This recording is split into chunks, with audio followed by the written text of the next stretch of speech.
Hello everyone, welcome to Horror Stories. Story 1.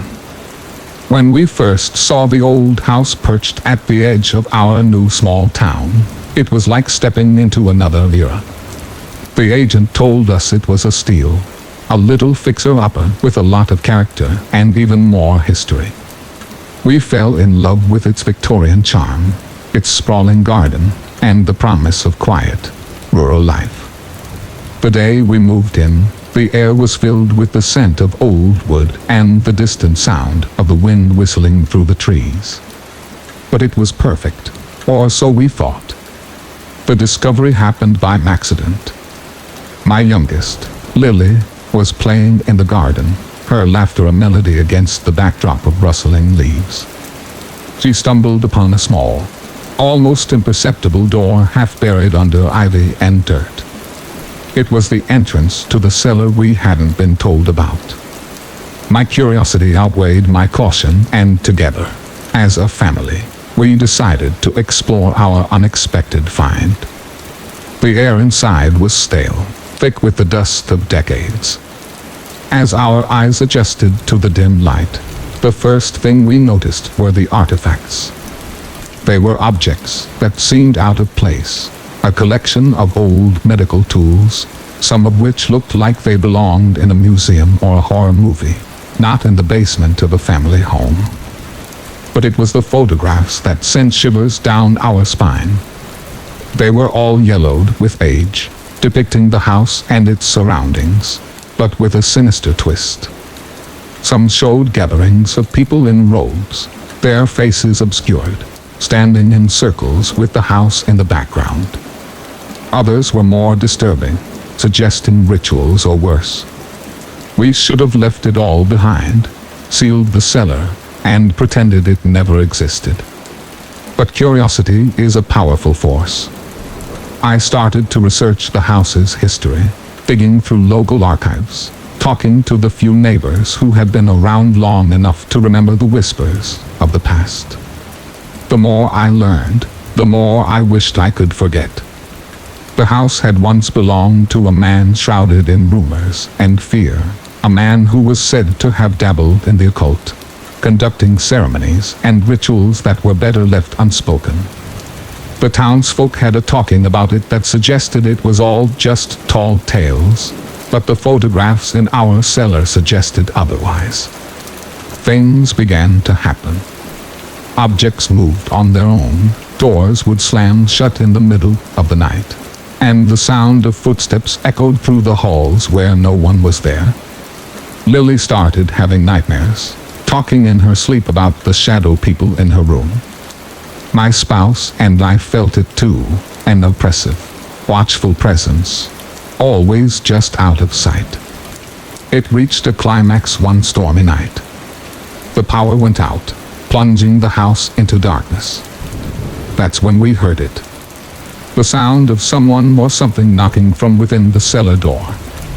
The knocks were methodical, persistent, and with each thud against the wood, a sense of dread filled the air. I gathered every ounce of courage I had left to confront whatever was behind that door, but when I opened it, the cellar was as we left it, silent and undisturbed, except for one detail. A new photograph lay in the center of the floor, a photograph that wasn't there before. It showed our family, standing in front of the house, smiling on the day we moved in. But behind us, barely visible in the shadows, were figures watching, waiting. The next day, we left, driven away by the fear of what might happen if we stayed. The house remains, standing quietly as if nothing ever happened, but we know better. We escaped, but the memories, the fear, and the unanswered questions about what lived in that cellar and what it wanted with us linger. The forgotten cellar revealed a past that was never truly buried, and now we look over our shoulders, wondering if it's really over, or if the shadows have followed us. We spent the following weeks in a state of unease, jumping at shadows and startled by the smallest of sounds. Our home, once a dream, had become a prison of fear. We stayed with relatives while we searched for a new place, trying to put distance between us and the memories of that house. But the events that unfolded in those few weeks would haunt us forever. In our absence, the curiosity and rumors among the group. Some brave souls ventured close, drawn by the mystery of the family that fled their home overnight. They found the cellar door ajar, inviting yet foreboding. Inside, the artifacts and photographs lay untouched, a testament to the horrors we had fled. Word of our experience spread, attracting the attention of those with a deeper interest in the occult. They speculated about the rituals, the previous owner's involvement in dark arts, and the possibility of a haunting or curse. Their theories filled the internet, each more outlandish than the last, but none could explain the photograph with the shadowy figures that seemed to watch us still. For us in our new home, the nightmares continued, especially from Lily. She spoke of the shadow people visiting her at night, whispering things she couldn't, or wouldn't, repeat during the day. It was clear that whatever had resided in the cellar wasn't confined to the physical location of the house, but had somehow attached itself to us. Determined to find a resolution, I contacted experts in the paranormal willing to try anything to protect my family. They suggested rituals of cleansing and protection, which we performed the mix of skepticism and desperation. Slowly, the atmosphere around us began to lighten, the oppressive presence fading with each passing day until it felt like a distant, though never forgotten, nightmare. Months turned into years, and life returned to a semblance of normality. Yet, the house remained unsold, standing as a dark landmark in the community. Occasionally, we'd hear stories, rumors of those who dared to explore it, driven by fascination or disbelief, only to flee in terror, speaking of an indescribable presence and sounds from the cellar that chilled the blood. The photographs, the rituals, the artifacts, all remained unsolved mysteries, pieces of a puzzle we no longer wished to complete. We had survived, but at a cost. The innocence and security we once took for granted were forever shattered. We learned to live with the shadows, both literal and metaphorical, that lingered at the edge of our vision. As I share this story, I wonder about the next family that might stumble upon the house, drawn by its charm and oblivious to its past. I can only hope the cellar door remains closed, the photographs undisturbed, and the shadows confined to the realm of nightmares.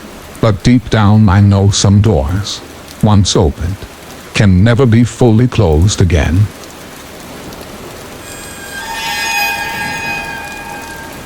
Story 2.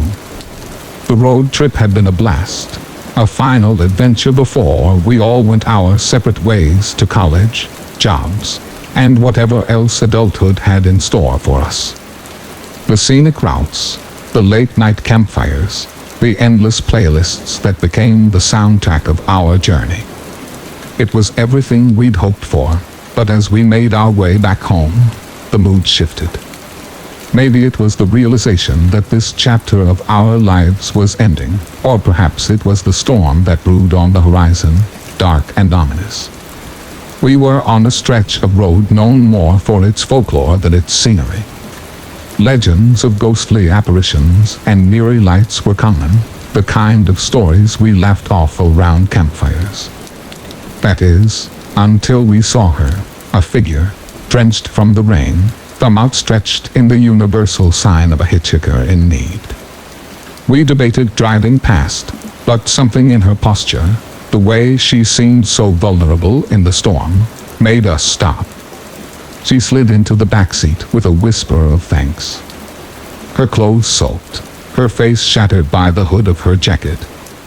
We asked her name, where she was going, but she offered only vague answers. Just up ahead, she'd say, or a little further, her voice barely above the sound of the rain pounding against the car. As we drove, the atmosphere in the car shifted. The casual chatter died down to place by an uneasy silence.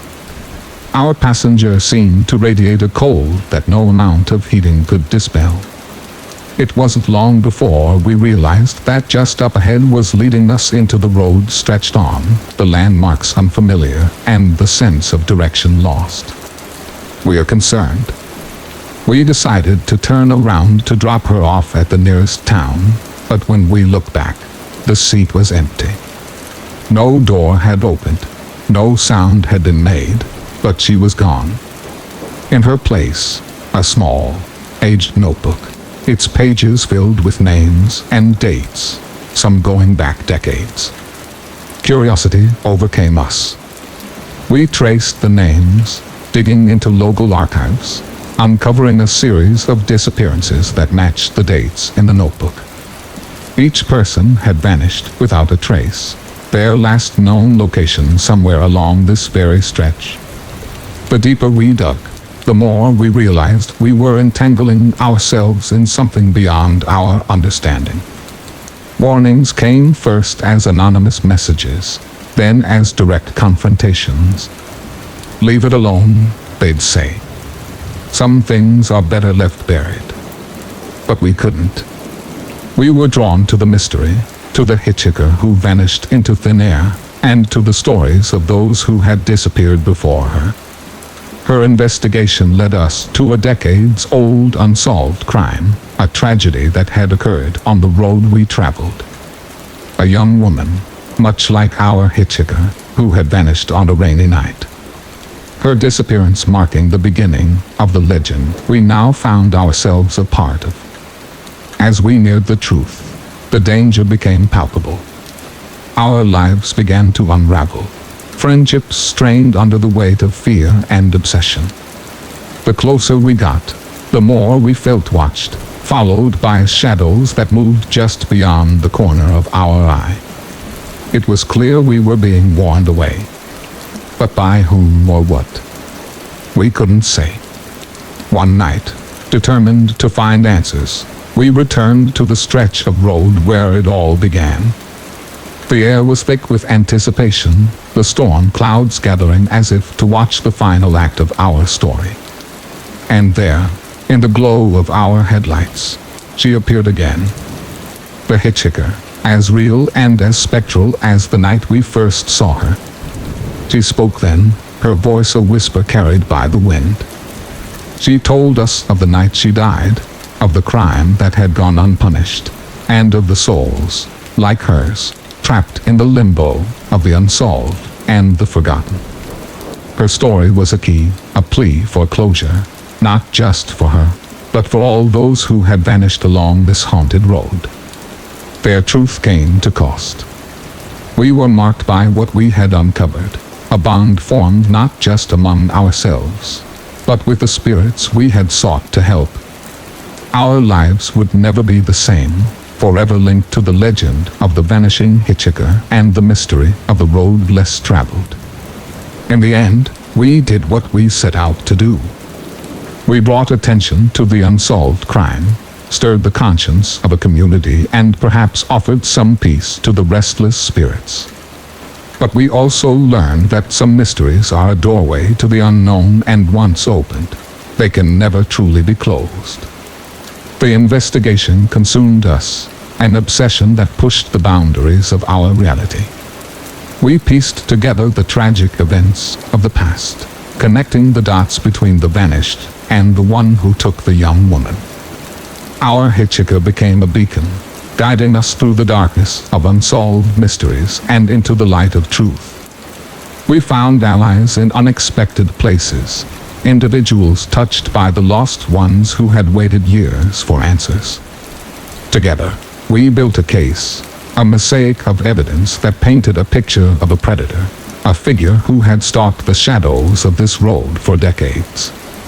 The breakthrough came when one of us remembered a detail from the night we picked her up, a necklace, unique and distinctive, that had belonged to one of the disappeared. The evidence led us to a suspect, a name that had appeared innocently in our investigation, linked to the land and the lore of the road. Confrontation was inevitable, A showdown under the cover of storm and darkness. We were no longer just friends on a road trip. We had become avengers, seeking justice for those who could no longer speak for themselves. The confrontation was nothing like we'd imagined. There were no dramatic confessions, no fight to the death. Instead, there was fear in the eyes of the guilty, a realization that their sins had finally caught up to them.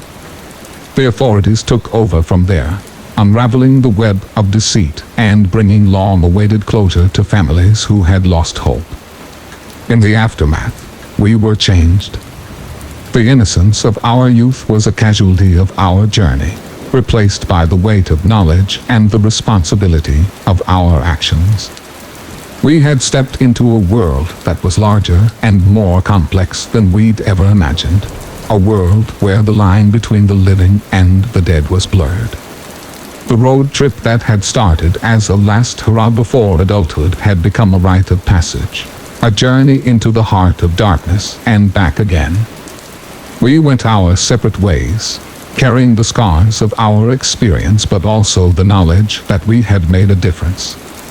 The legend of the vanishing hitchhiker didn't end with our story. It lived on, a cautionary tale that whispered of the dangers that lurk on lonely roads and the spirits that walk them. But for us, it was a reminder of the summer we faced our fears, uncovered the truth, and learned that some ghosts are not spirits at all but memories demanding to be remembered.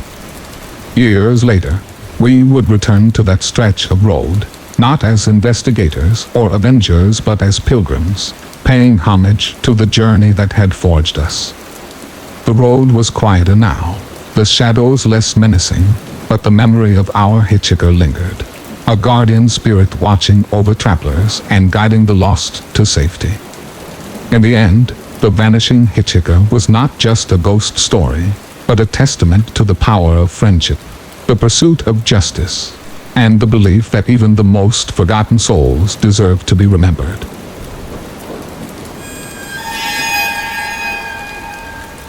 Story 3. We were selfing and began innocuously enough. A missed call on my phone from an unknown number at 3:03 a.m. I thought nothing of it at first. Wrong numbers happen, after all.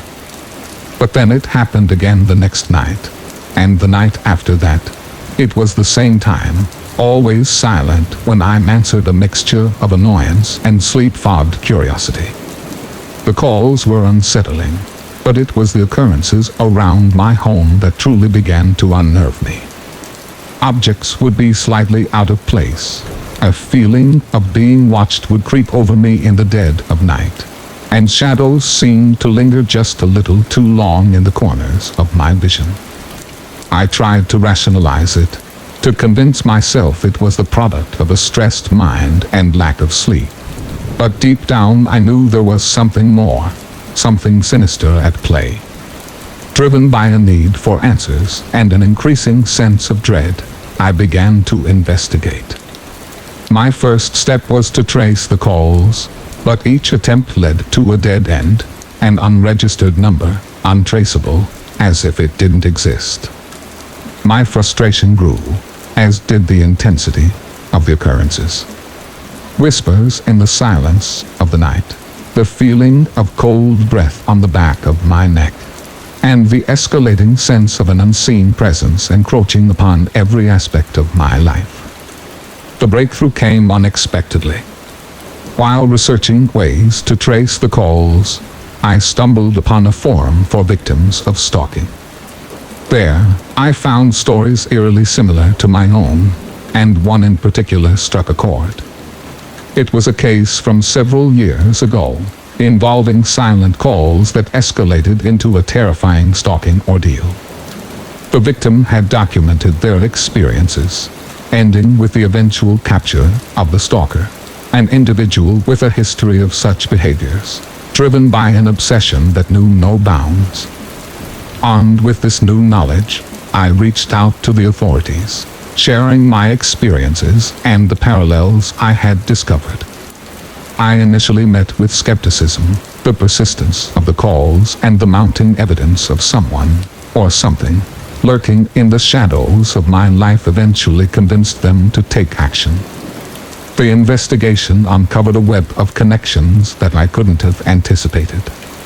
The number, though initially untraceable, was linked to a series of burner phones, each discarded after a single use, but all traceable back to a name that had appeared in the stalking case I had found. The realization sent chills down my spine. The stalker, though caught, had inspired copycats, a network of individuals fascinated by their ability to instill fear and exert control from the shadows. But as the police closed in, the occurrences around my home reached a fever pitch. It was as if the stalker could sense their world collapsing, becoming more brazen in their attempts to intimidate and control. But with the help of the authorities and the unyielding support of friends and family, the silent calls finally ceased, and the presence that had haunted my every moment was gone. The aftermath left me changed.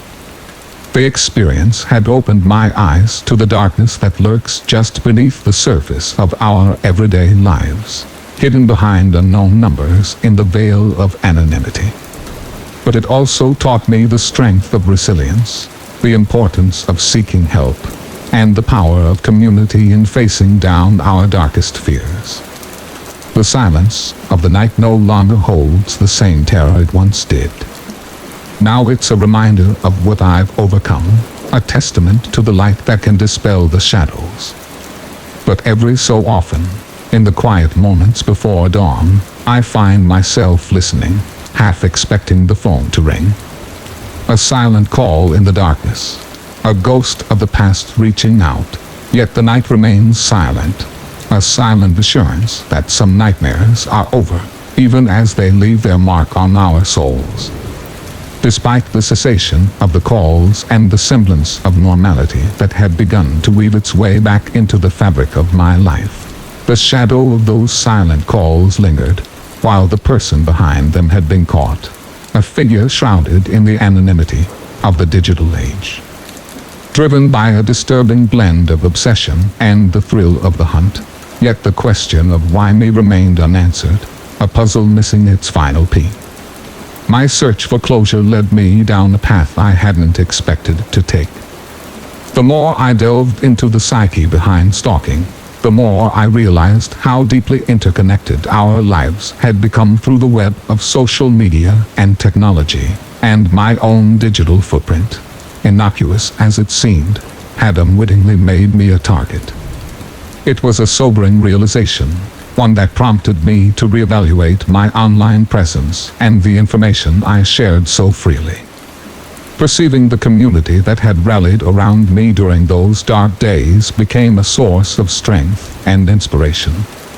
Together, we started a campaign to raise awareness about the dangers of stalking and the importance of digital privacy. It was a way to reclaim control, to turn a personal nightmare into a force for positive change. As the weeks turned into months, the eerie silence of the early morning hours became less a source of dread and more a reminder of the resilience of the human spirit. The house, once a place of unsettling occurrences and unexplained phenomena, gradually reclaimed its sense of peace. Yet I couldn't shake the feeling that this ordeal had left its mark, an indelible scar on the canvas of my life. The final twist came unexpectedly, a piece of the puzzle falling into place when I least expected it. A letter, unmarked and left on my doorstep, contained a confession of sorts. The person behind the stalking, now serving time, expressed remorse for the terror they had inflicted. It was a glimpse into the mind of someone lost in their own darkness, seeking connection through fear rather than understanding. The letter offered no real comfort, nor did it erase the memories of those silent calls, but it did provide a sense of closure, a finality to a chapter I was ready to close. I learned that forgiveness isn't about absolving someone of their wrongs, but about freeing oneself from the hold those wrongs have on us. Free life moves on, as it inevitably does. The experience had changed me, but it had also shown me the depth of my own strength and the power of community. I became more guarded, yes, but also more compassionate, more aware of the struggles that lurk behind closed doors and silent phone calls.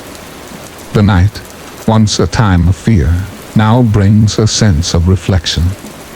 The silence at 3:3, once filled with dread, is now just a moment in time, a reminder that even in our darkest hours, there is hope, there is strength, and there is a way forward. And so, the story of the silent calls comes to an end. A journey through fear, into understanding, and out the other side, into a dawn of new beginnings.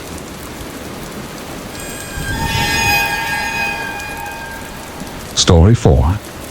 The search for a new roommate ended when Alex moved in. The apartment, always bustling with the energy of college life, welcomed him with open arms. He seemed like the perfect vent, or friendly, a bit quiet, and eager to blend into our tight-knit. But as the days passed, the initial warmth of his presence gave way to an unsettling coldness.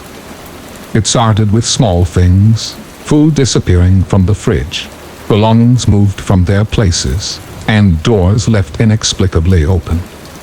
We laughed it off at first, attributing it to the usual chaos of shared living, but Alex's behavior grew increasingly bizarre. He would spend hours locked in his room, only coming out at night when the rest of us were asleep.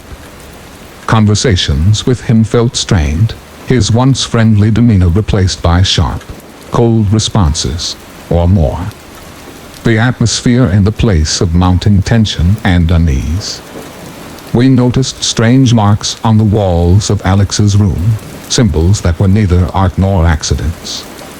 His nighttime activities became louder, unsettling sounds echoing through the halls, disrupting the peace and leaving us with whispered questions about what, or who, we had welcomed into our home.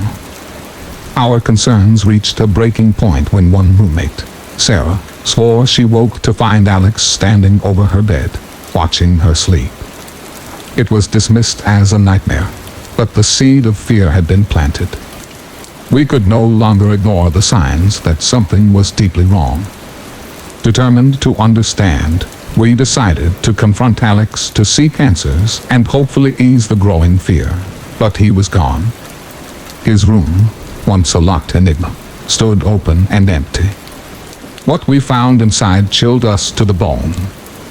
The walls were covered in newspaper clippings, articles about missing persons, and unsolved crimes.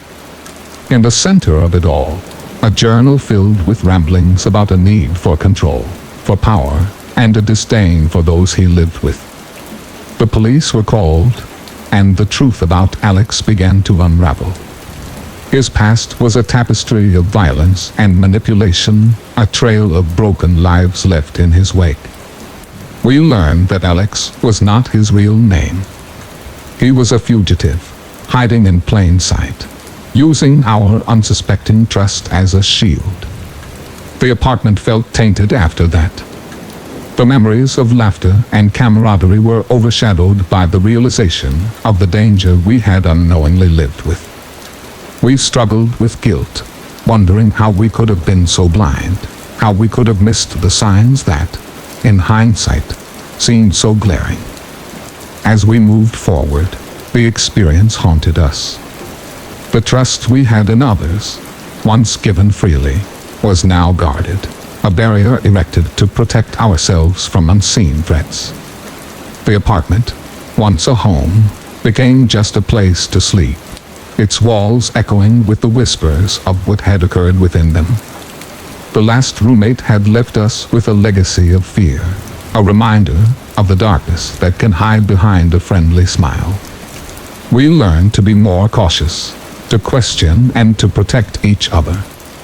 The bond between us, forged in the fires of this ordeal, became our strength, a way to heal and rebuild from the ashes of our shattered illusions.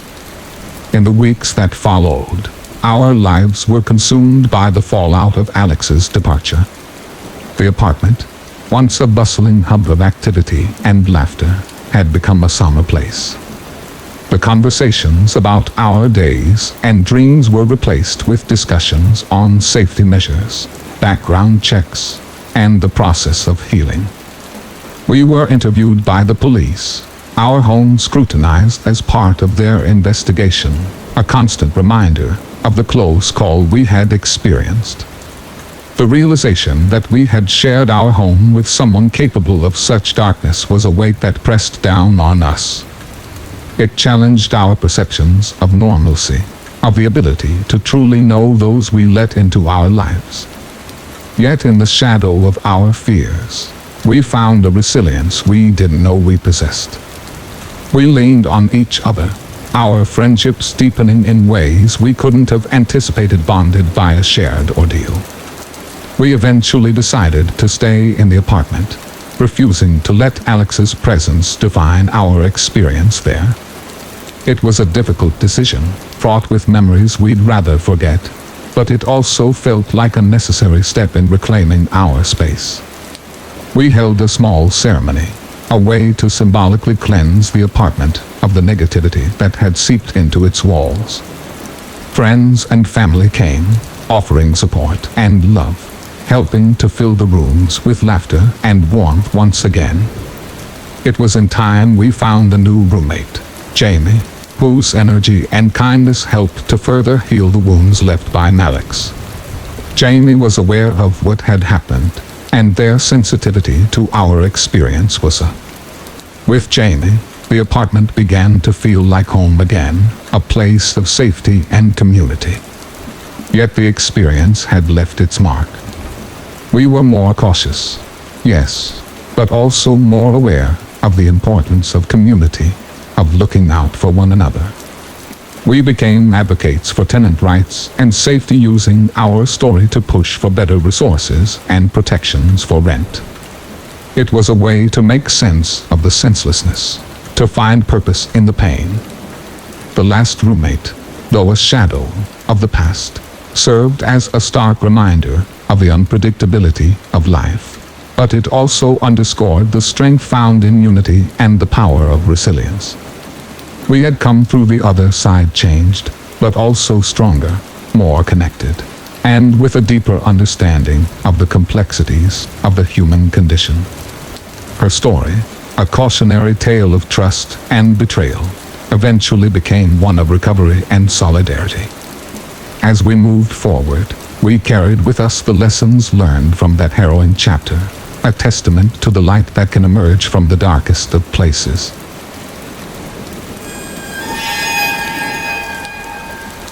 Story 5. As a journalist for the local paper, Elm Street had always been a beat of mine that brought stories of community, resilience, and the occasional light-hearted fare. That was until the disappearances began. One by one, residents vanished without a trace, leaving behind empty homes and unanswered questions. It started with Mr. Henderson, the retired school teacher who had lived on Elm Street for over 30 years. Then the Peterson family, followed by several more, until the street that was once filled with the sounds of life became nearly silent. Driven by a mix of professional curiosity and a growing sense of unease, I began to investigate. My initial inquiries were met with stonewalled silence from the authorities and fear-tinged reticence from the neighbors. It was as if Elm Street had become a ghost town overnight, its secrets buried as deeply as its missing residents. The breakthrough came unexpectedly from an anonymous source. A letter left on my desk that hinted at an underground network operating beneath the very streets we walked on. The letter spoke of hidden activities, of a darkness that had seeped into the fabric of the community, consuming those who dared to question too closely. Fueled by the need to uncover the truth, I delved deeper, my investigation leading me to the forgotten tunnels that ran beneath the town. The remnants of a bygone era, These tunnels had become the lifeline of an organization whose motives were as shadowy as their operations. It was in these depths that I found the evidence of their activities, rooms that hinted at surveillance, control, and something far more sinister. The more I uncovered, the more I realized the scale of the threat. This was not just a story of isolated disappearances. It was a revelation of a network that had its tendrils wrapped around the heart of the community, influencing, manipulating, and removing those who posed a threat to its existence. My article started to make waves, drawing attention to Elm Street and the shadows that lurked beneath its surface. With each publication, the danger grew, anonymous threats weaving their way into my daily life, a clear message that I was getting too close. But it was the disappearance of a close friend, someone who had helped me in my investigation, that turned my resolve into obsession. I could no longer be a passive observer, documenting the fall of Elm Street from the sidelines, for I had to act to expose the network and its activities before more lives were lost to the darkness. The final piece of the puzzle came from within the organization itself. A whistleblower, risking their life to bring the truth to light, provided me with the evidence needed to expose the network's leaders and their chilling agenda. It was a story of power, greed, and the exploitation of a community hidden beneath a veneer of normalcy. The publication of the expose sent shockwaves through the town, leading to arrests, trials, and a slow, painful healing process for Elm Street. Every street that had become synonymous with disappearances began to find its way back to life, the resilience of its residents shining through the darkness that had once threatened to consume them. As for me, the journalist who had stumbled upon the story of a lifetime, the experience left its mark. I had seen the depths to which humanity could sink, but also the heights of courage and determination it could reach. Elm Street was more than just a beat. It had become a testament to the power of truth and the indomitable will to seek it no matter the cost. In the aftermath of the expose, Elm Street began its long journey towards recovery. The once silent street slowly buzzed back to life, its residents emboldened by the revelation of the truth, working together to rebuild the fabric of their community. Yet, the scars of the past were not easily forgotten. The network, though dismantled, left behind a legacy of fear and mistrust that lingered like a shadow over the street. My role as a journalist took on a new dimension in the wake of the investigation. I became a beacon for those seeking to expose injustices. My inbox flooded with letters from people touched by similar shadows in their own communities. The disappearance of Elm Street had opened a Pandora's box, revealing a world where the line between the seen and the unseen was thinner than anyone had dared to imagine. Determined to prevent history from repeating itself, the residents of Elm Street, alongside local authorities, implemented measures to ensure the safety and security of the surveillance cameras. Neighborhood watch programs and community outreach initiatives sprang up, transforming the street into a model of resilience and vigilance. But the true strength of Elm Street lay in its people.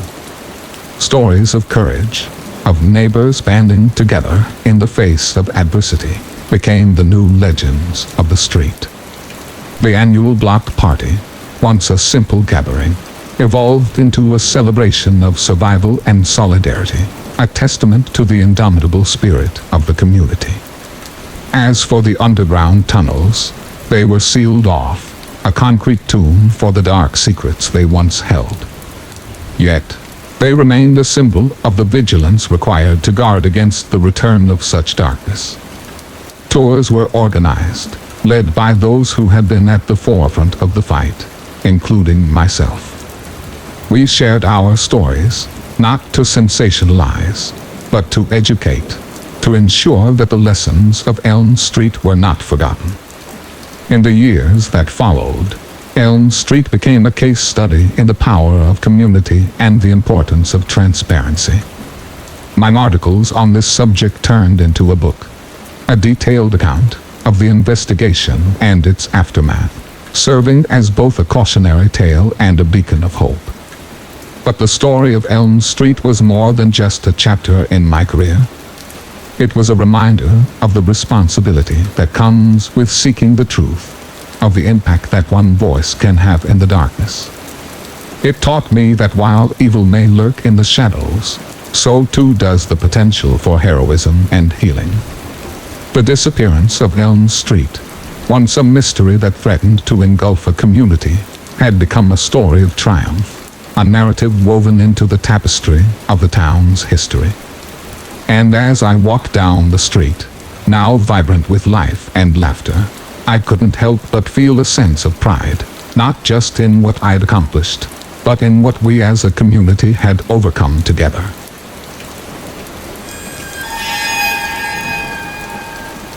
Story 6. Our adventure began as an opportunity, a call for volunteers for a psychological experiment promising generous compensation. The ad was vague on details, but spoke of pushing the boundaries of human consciousness and exploring the depths of the mind. Intrigued and enticed by the offer, we signed up, a group of strangers drawn together by curiosity and the lure of easy money. The facility was remote, a modern structure isolated from the world, surrounded by nothing but wilderness. Upon arrival, we were greeted with warmth and professionalism, reassured of our invaluable contribution to scientific progress. The initial tests were benign, simple tasks and questionnaires designed to gauge our psychological profiles. But as the days progressed, the nature of the experiments began to shift, subtly at first, then drastically. It started with the dreams, induced by a cocktail of chemicals we were told would help unlock the subconscious. These weren't ordinary dreams, but vivid, disturbing visions that left us waking in a cold sweat, the boundaries between sleep and wakefulness blemished. The staff, always observing, took notes and encouraged us to explore these nightmares, to delve deeper into the darkness of our minds. Then came the isolation periods of confinement in stark white rooms, devoid of any stimulus. Time became a concept rather than a measure, minutes stretching into hours, hours into days. In the silence, the mind began to wander, to unravel without the anchors of interaction and routine. We were told it was part of the process, a way to strip away the layers of the psyche, to lay bare the core of our being.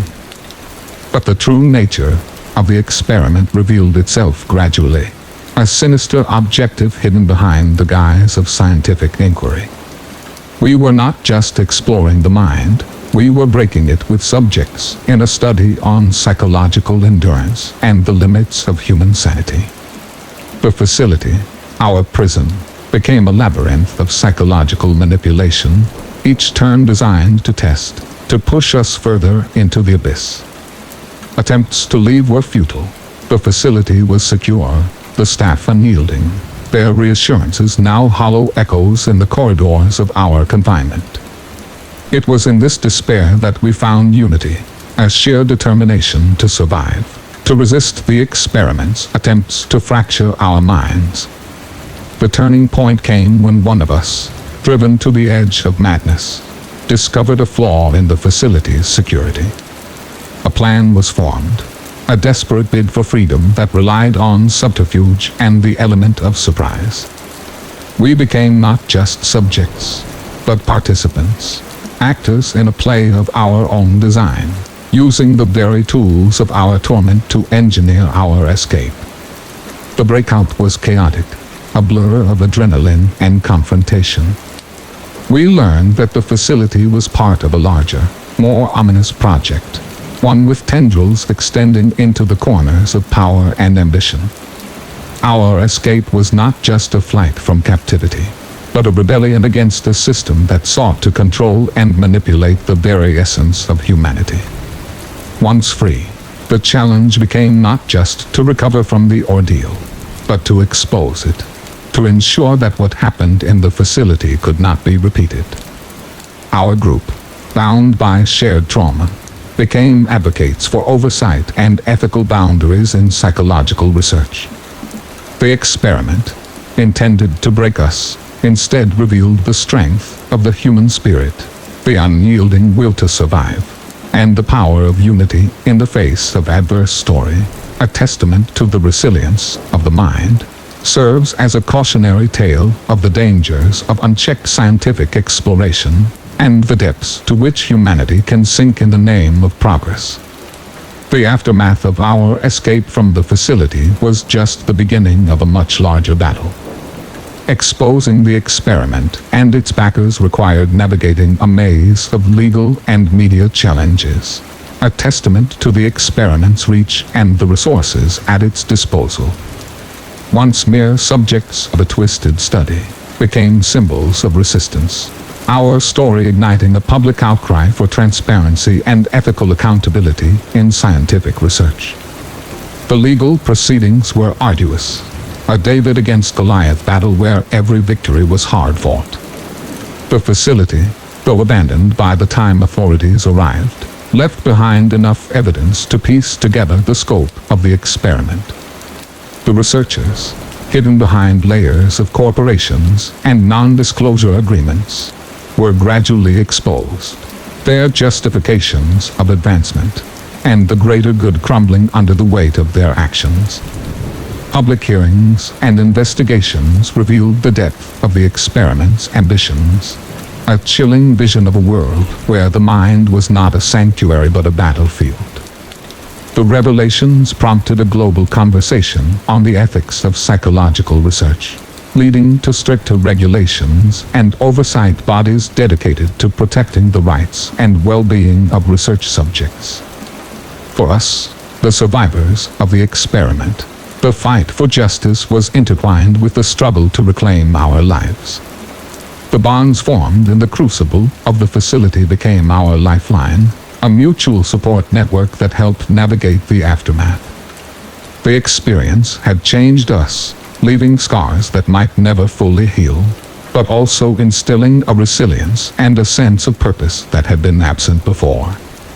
We dedicated ourselves to advocacy, using her experience as a platform to champion the cause of ethical research and the protection of vulnerable populations from exploitation.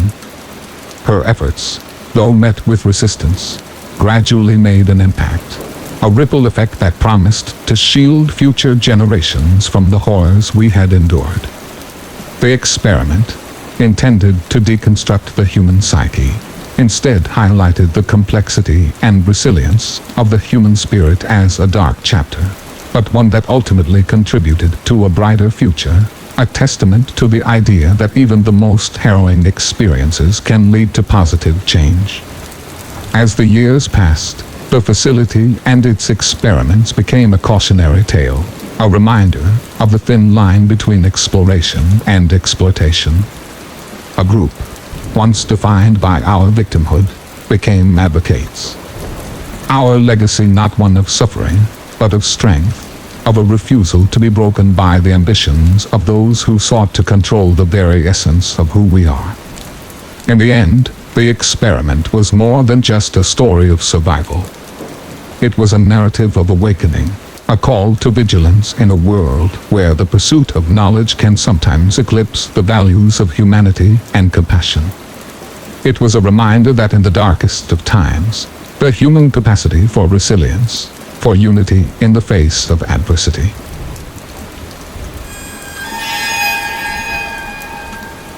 Story 7.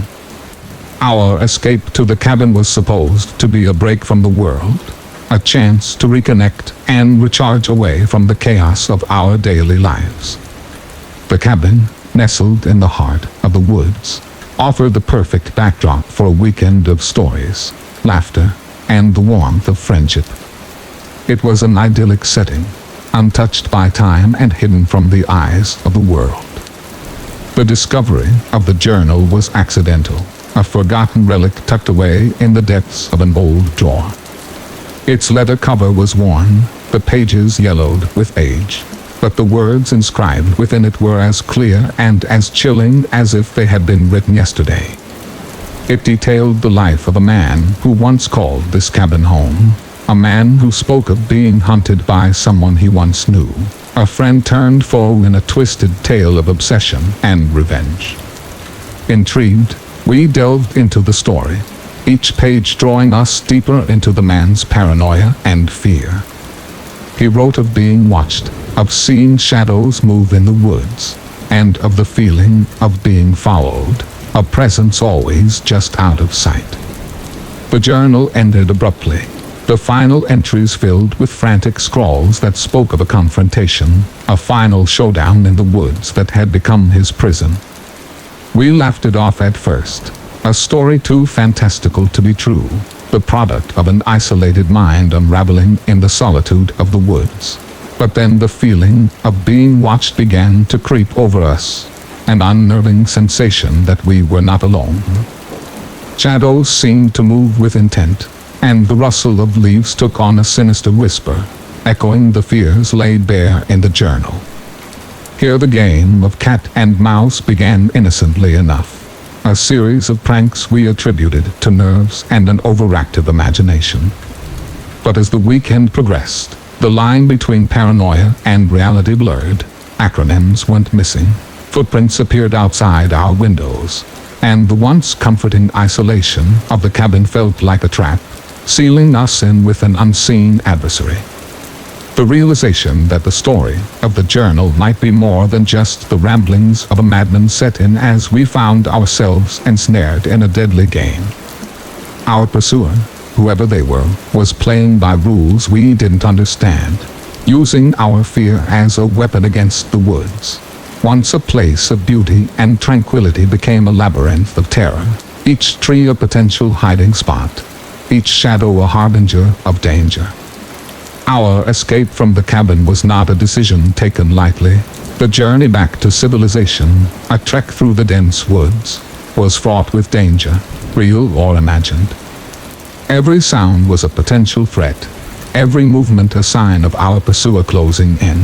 It was a test of our resolve, our will to survive against an adversary who seemed to know our every move. You see, the chase culminated in a confrontation that tested the limits of our courage and our understanding of fear. The identity of our pursuer, revealed in a moment of clarity, was a shock to our system, a twist in the tale that forced us to confront not just the physical danger, but the psychological depths of the human psyche. In the end, the cabin in the woods was more than just a getaway.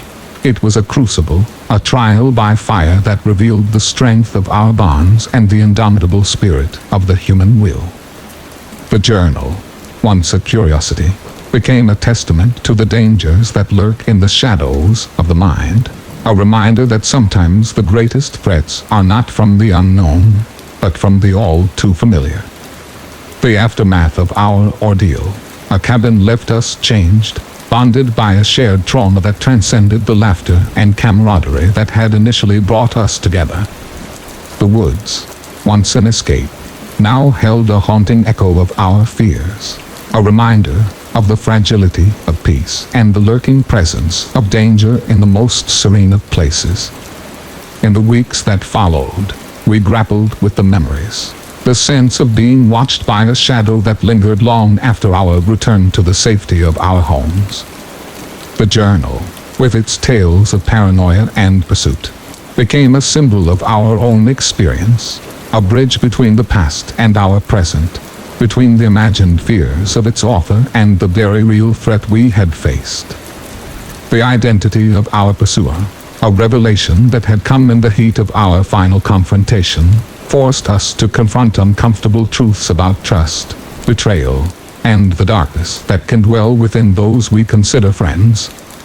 It was a lesson in the complexity of human relationships, in the thin line between love and hate, and in the capacity for obsession to consume and distort. Determined to find closure, we sought to understand the motivations behind the pursuit, delving into the backstory of the man who had become our adversary.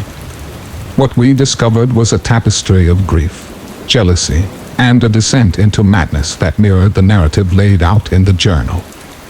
It was a story of a friendship corrupted, of a bond broken by time and twisted by unspoken resentments.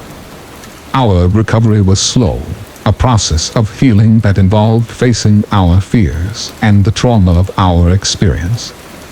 We leaned on each other, our relationships strengthened by the ordeal, a support system that allowed us to process and move forward.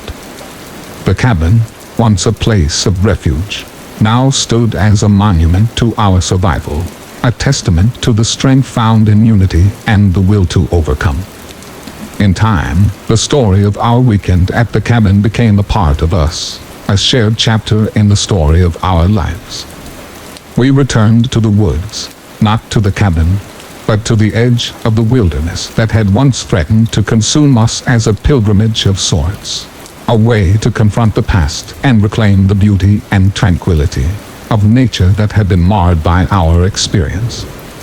Standing at the threshold of the woods, we reflected on the journey, on the moments of terror and the strength we had found in each other. The cabin in the woods, with its legacy of fear and survival, taught us about the depths of the human spirit, about the power of friendship, and about the courage to face the darkness, both within and without. The journal, once a harbinger of fear, was now a relic of our ordeal, a reminder of the thin veil between normalcy and nightmare. But it also stood as a testament to our resilience, to the enduring power of the human spirit in the face of unspeakable fear.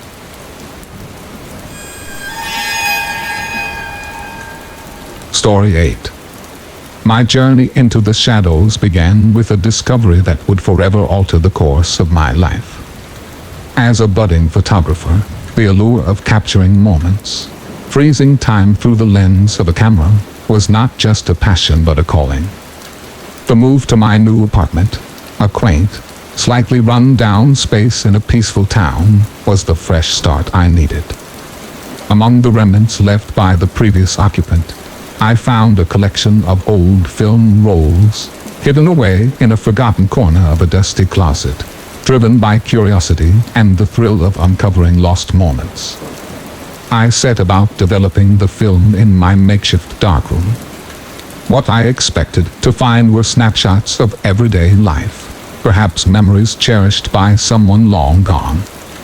Instead, what emerged on the photos was far more sinister. Haunting images of people, their faces twisted in fear or distress set against backdrops that were chillingly familiar. These were not just portraits of sorrow. They were cries for help, silent witnesses to a darkness lurking beneath the veneer of my new home. Compelled by a mixture of horror and an unshakable sense of justice, I embarked on a quest to uncover the story behind these photographs. Each image became a clue, leading me deeper into the heart of a mystery that spanned decades. The subjects of the photos, I discovered, were victims of a criminal underworld that thrived on exploitation and fear, a secret that had been carefully hidden from the public eye. The more I dug, the more dangerous my quest became. My inquiries attracted unwanted attention, casting me as a threat to those who wielded power in the shadows. Threats and warnings began to punctuate my days, a clear message that I was treading on dangerous ground. But the faces in those photos, frozen in time, haunted my waking moments and drove me forward. They were a silent plea for justice, and I could not turn my back on them. My investigation led me to the darker corners of the town, to places where the law was just a word and human life a commodity. I found allies in unlikely places, others who had sensed the rot beneath the surface and sought to expose it. But together, we pieced together the story of a crime syndicate that had operated with impunity, protected by a web of corruption and fear. The climax of my quest came unexpectedly, a confrontation with the mastermind behind the camera, the one who had documented the anguish of their victims as trophies. The showdown, in an abandoned warehouse that served as the darkroom for these grotesque portraits, was a test of wills, a battle between light and darkness. In the end, the photographs served as the key to unraveling the syndicate. Each image, a piece of evidence that brought the guilty to justice. The victims, those who could be found, were given a voice. Their story is a testament to survival and resilience. The experience changed me, transformed my understanding of the power of photography. It was no longer just about capturing beauty or preserving memories. It was a tool for justice, a way to shine light on the hidden corners of the world, which my photographs once focused on the mundane and the beautiful, now sought to tell the stories of those who had no voice to expose the darkness and bring hope. The town too has changed, its peaceful facade lifted to reveal the scars of its past. But in the aftermath, there was healing, a community coming together to confront its demons and rebuild on the foundations of truth and justice.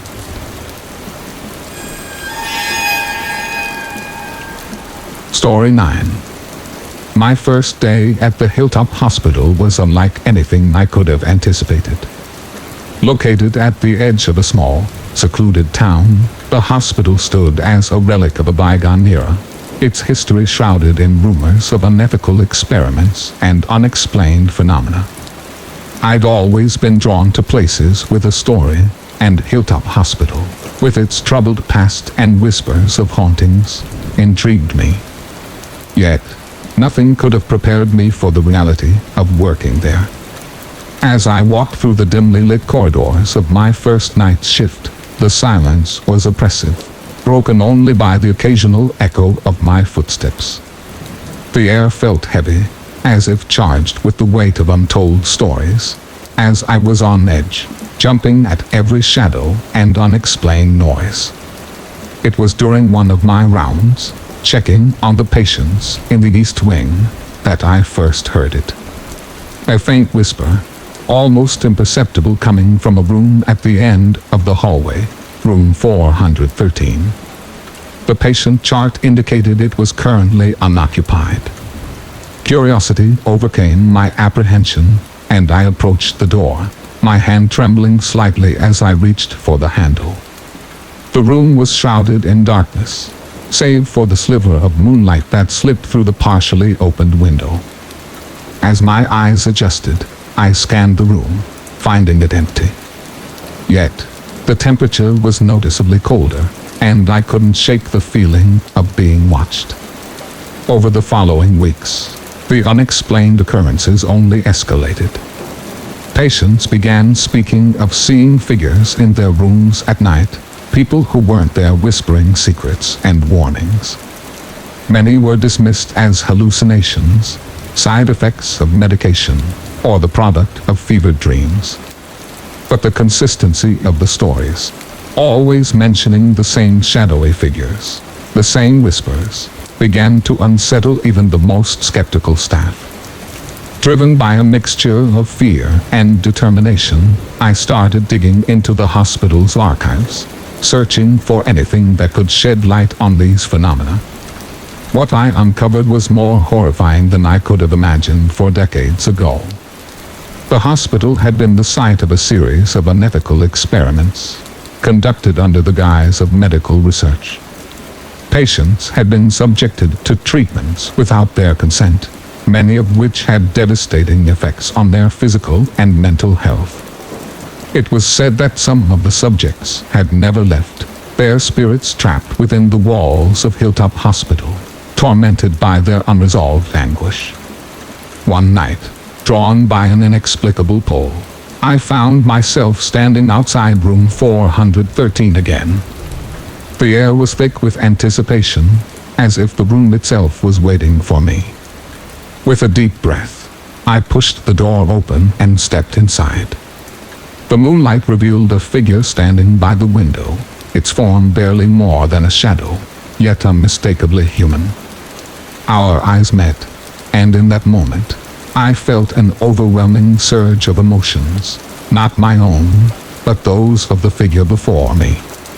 Despair, anger, and a plea for acknowledgement. I realized then that these spirits, these remnants of the past, were not here to haunt us in a traditional sense.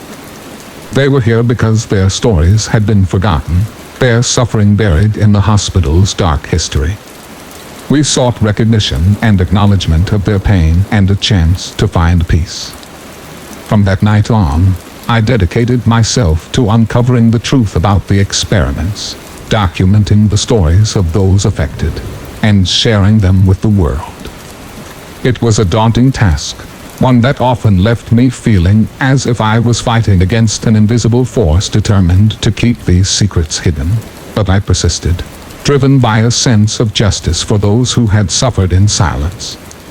The occurrences at Hilltop Hospital never fully ceased, but as I continued my work, the atmosphere began to change.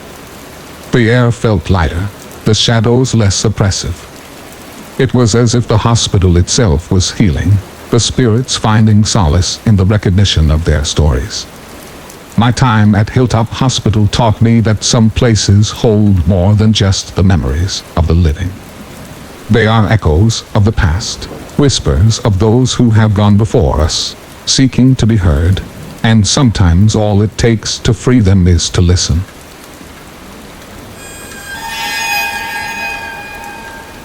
Story 10. I always believed our new home held secrets. I just never expected them to be so literal, or so unnerving. We moved into the old Victorian house on the outskirts of town during the peak of summer. It was a dream come true for us, especially after years of cramped apartment living. The house was secluded, surrounded by thick woods, and with a charm that spoke of centuries past. My wife, Anna, fell in love with its intricate woodwork and stained glass windows, while our two kids, Max and Lily, were excited about the expansive yard. I was just happy to see them happy, and the idea of finally having a workshop in the basement was a bonus. The first few weeks were filled with the chaos of unpacking and making the place feel like ours. It was during these early days that we began to notice oddities, minor at first, like misplaced items or the feeling of being lost.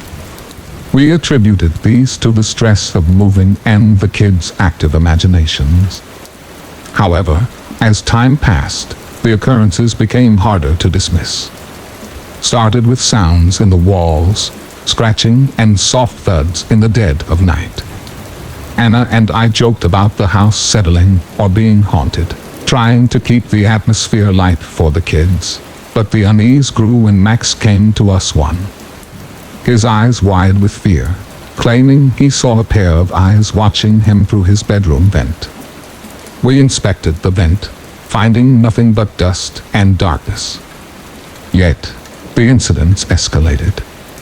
We would find items moved, hear whispers echoing through the halls, and, most disturbingly, the unmistakable sound of someone, or something, moving within the wall. Driven by a mix of concern and curiosity, I decided to investigate. The house's blueprints, discovered in the attic, revealed a series of hidden passages and rooms, remnants of a bygone era when such features were common for privacy or safety. With a mix of dread and determination, we opened an old panel in the basement, revealing the entrance to these forgotten pathways. Burned with flashlights, we ventured into the narrow corridors within the walls. The passages were claustrophobic, lined with dust and cobwebs, untouched by time. As we moved, the reality of our situation sank in. Someone was living in our home, unseen, moving through these hidden passages with a familiarity that suggested they'd been here for a long time. The turning point came when we found a makeshift living area, a small room carved out within the walls, filled with stolen mementos from our home and others, no doubt. It was a chilling sight, but what truly froze our blood was the sound of movement behind us. We turned to see a man, ragged and wild-eyed, standing in the dim light. His presence was as shocking as it was menacing, a living ghost dwelling in the shadows of our home. The story unfolded in broken fragments, a life marred by loss and desperation, leading him to seek refuge in the hidden spaces of society. Our home was merely his latest sanctuary, a place to hide from a world that had forgotten. His intentions remained a mystery, his sanity frayed by years of isolation. The confrontation was tense, filled with a mix of fear, pity, and an urgent need to protect my family. We managed to persuade him to leave without violence, offering him some money and food, understanding that he was more a victim of circumstance than a true threat. The aftermath of our discovery was a mix of relief and lingering unease. We sealed the hidden passages, made repairs, and increased our security. Yet, the experience left its mark on us, a constant reminder of the unseen lives that parallel our own, and the thin veil that separates normalcy from the unimaginable. As I reflect on the ordeal, the house feels different now, safer yet forever touched by the knowledge of what lurked within its walls. Our home's secrets were laid bare, a testament to the complex layers of history and humanity, hidden just out of sight. The watcher in the wall became a part of our story, a shadowy chapter in the life of our family, and this old house that we continue to call home. In the weeks that followed, our lives slowly returned to a semblance of normalcy, but the shadows of the house seemed deeper, a constant reminder of the stranger who had lived unseen within our walls. The kids, initially troubled by the discovery, gradually found their way back to laughter and play, their resilience a comfort to Anna and me. Yet, we remained vigilant, the memory of our uninvited guest lingering like a ghost. The man's departure did not mark the end of our story, but rather the beginning of a deeper journey into the heart of our home and ourselves. We became fascinated with the history of the house, delving into local archives and old newspapers. We learned that our home had been a site of refuge during turbulent times, its hidden passages and rooms serving as safe havens for those in need. This knowledge brought a sense of responsibility, a feeling that we were now part of a legacy much larger than ourselves. First, our exploration of the house's past led to unexpected discoveries. Behind a panel in one of the hidden rooms, we found a cache of old letters and photographs, mementos left by previous occupants. These artifacts told stories of love, loss, and hope, connecting us to the house in a way we had never anticipated. We decided to preserve these items, creating a small display in the main hall as a tribute to the house's history and its many secrets. The experience also prompted us to reach out to our community, sharing our story and learning about the lives of those who had called our town home over the years. We found a sense of belonging, a connection to the past and present that enriched our lives. As the months passed, the house began to feel like a character in its own right, with its creaks and whispers now familiar sounds that spoke of its long history. We made peace with the idea that we might not be the only inhabitants, that the echoes of the past would always be a part of the home's charm. The encounter with the squatter, the watcher in the wall, became a turning point for our family. It taught us about compassion, the complexity of human circumstances, and the thin lines that connect us all. We learned to look beyond our fears, to see the humanity in those who are often overlooked. Today, the house stands as a testament to resilience, a sanctuary that has adapted and evolved through the ages. It is a place of secrets and stories, some known and others waiting to be discovered. As we continue to live here, we do so with a deep respect for the past and an open heart for whatever the future may hold. Our story is one of many that the house holds within its walls, a reminder that every home has its tales, some hidden in the shadows, waiting for the light of understanding. The Watcher in the Wall is now a part of our family's lore, a chapter that, while unsettling, brought us closer and taught us the value of empathy and the strength found in facing the unknown together. As I sit here, writing this account, the house surrounds me with its silent presence, a keeper of secrets and guardian of histories. It is a reminder that every place, every person, has depths unseen, stories untold, and that in the heart of mystery, there is often a story of survival waiting to be heard.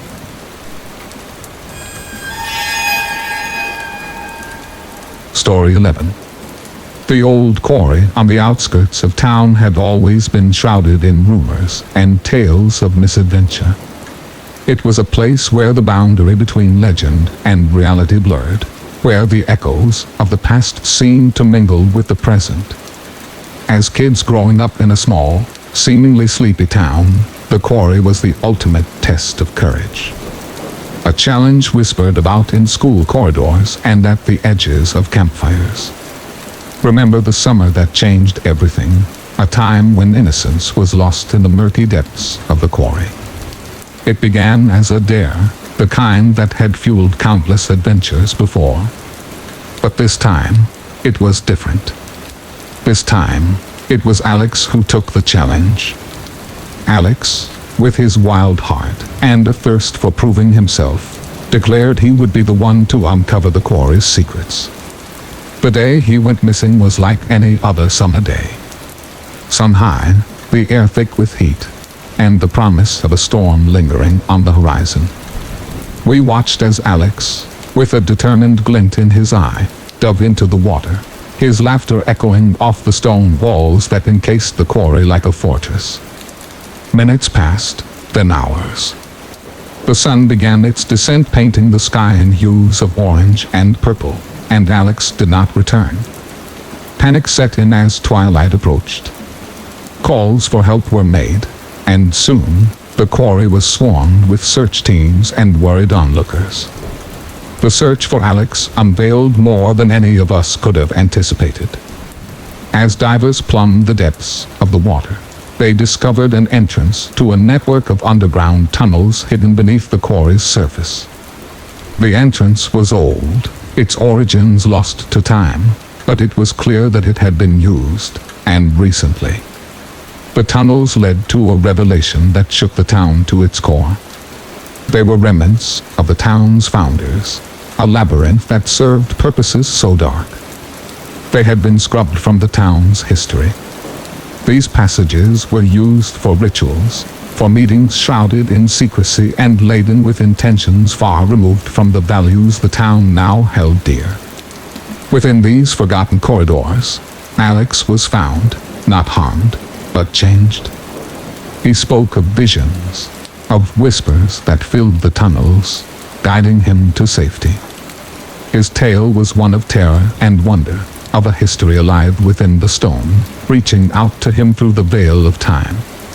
The quarry was closed off, the entrance to the tunnel sealed, as if by forgetting, the town could erase the sins of its founders. But the story of that summer, of Alex's disappearance and the secrets unearthed, lingered like a shadow.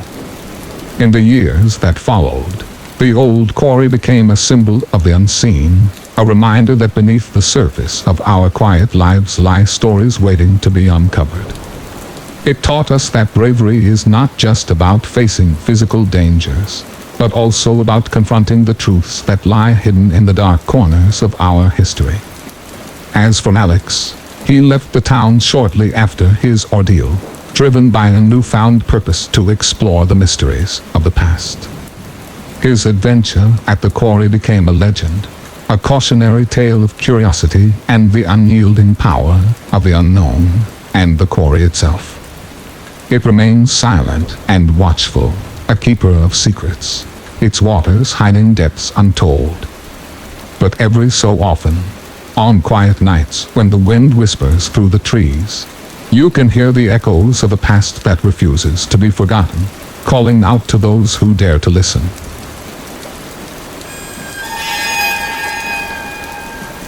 Story 12. The night air was thick with anticipation as I settled into my chair, the dim light of the studio casting long shadows across the room. The clock ticked past midnight, signaling the start of my shift. As a late-night radio DJ in a small town, I was used to the quiet hours, the sound of my own voice filling the emptiness. But that night felt different, charged with an unseen energy that made the hairs on the back of my neck stand on end. It began with a call, the first of many that would unravel the fabric of my reality. The voice on the other end was masked by static, a whisper in the dark. "Play the Song of the Lost," the caller said, their tone cryptic, almost ethereal. I responded with a hesitant chuckle, assuming it to be a prank. "And which song would that be?" I asked, playing along with what I thought was a joke. But the caller was persistent, their request specific. They named a song I had never heard of by an artist that didn't exist in any record I could find. Curiosity piqued. I decided to entertain the request, filling the airwaves with a tune from the archives that seemed to fit the eerie mood. The next day, tragedy struck. A local landmark, the old bridge that connected our town to the outside world, collapsed. Lives were lost, and the community was plunged into mourning. It was only then that I remembered the caller's request, the Song of the Lost Coincidence. I told myself it had to be. But as the weeks went by, the calls continued, each one predicting a tragedy with unsettling accuracy. A fire at the local library, a sudden flood, a string of unexplainable accidents. The town was on edge, and I found myself at the center of a storm I didn't understand. Determined to uncover the truth, I began to investigate, tracing the calls, diving into the archives, searching for any clue that might reveal the identity of the caller. My search led me down a rabbit hole of conspiracy theories and hidden truths, a web of secrets that had ensnared the town for generations. The clues pointed to an underground society, a group that had shaped the town's history from the shadows. Their motives were unclear, but their influence was undeniable. And somehow, I had become a pawn in their game, a voice for their cryptic warnings. As I pieced together the puzzle, the danger grew closer. Threats arrived at the station, veiled warnings that hinted at the cost of my curiosity. I realized that the caller was not just predicting tragic events. They were orchestrating them, using me as a conduit for their metal. The final call came on a night like any other, the static-filled voice cutting through the silence with a chilling clarity. "The last song will play at dawn," the caller whispered, a note of finality in their tone. "And with it, the truth will be revealed." That night, I made a decision. I would not be silenced, nor would I play their game any longer. I took to the airwaves, my voice steady as I exposed the conspiracy, the hidden society, and the string of tragedies that had plagued our town. As dawn broke, the last song played, a melody of defiance and revelation. The truth was out, and with it came the unraveling of the society's grip on the town. The consequences of my actions were immediate and severe. My life was in danger, but the veil of secrecy had been lifted. The story doesn't end with a resolution, nor does it offer closure. My journey into the heart of the town's darkness showed me that some truths are too large to confront alone. But in the face of fear and uncertainty, the power of a single voice can pierce the shadows, offering a glimmer of hope in the darkest of times. As for me, I remain on the air. My broadcasts a beacon for those who seek the truth, A reminder that even in the face of overwhelming darkness, we are not powerless. The last broadcast may have played, but the story continues, each of us in note in the symphony of the night, searching for the light.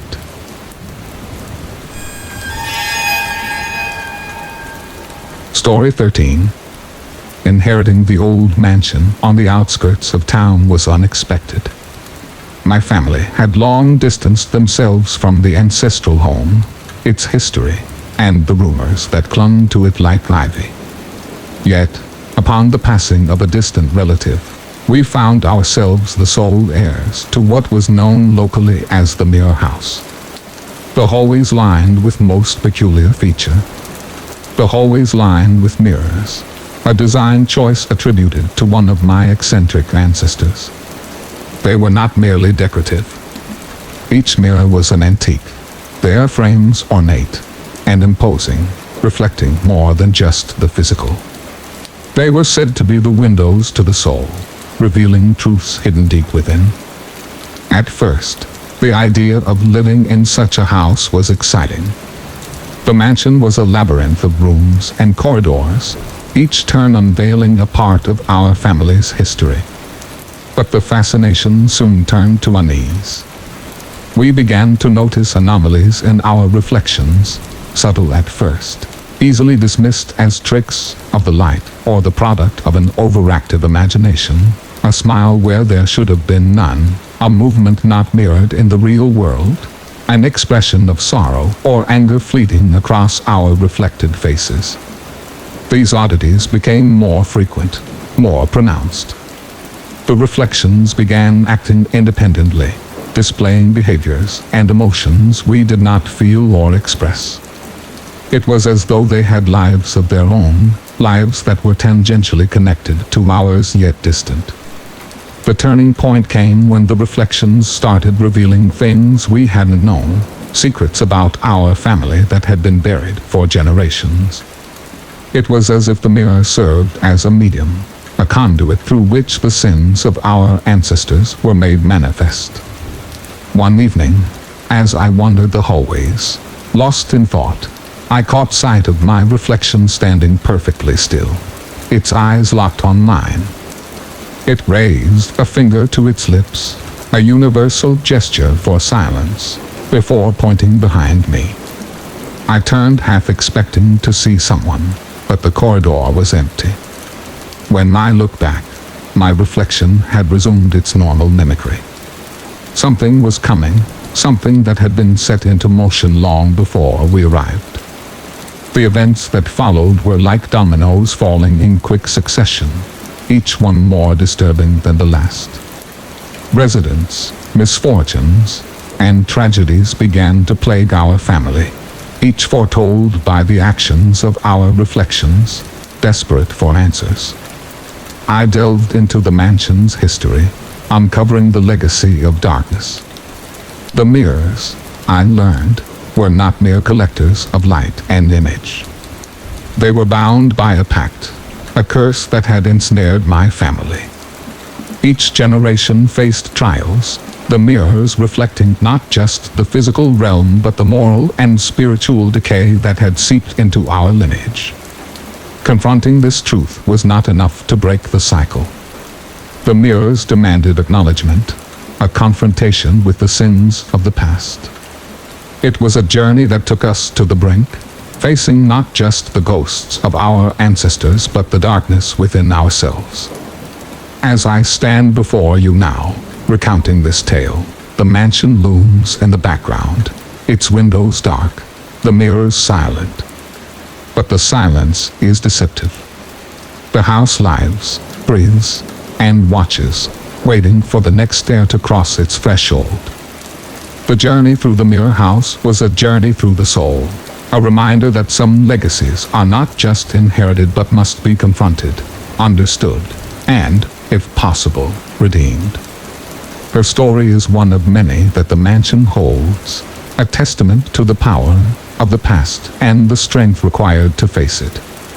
The heart of the matter lay in a hidden chamber, accessible only through a sequence of mirrors that acted as gateways, each reflection leading deeper into the mansion's secrets.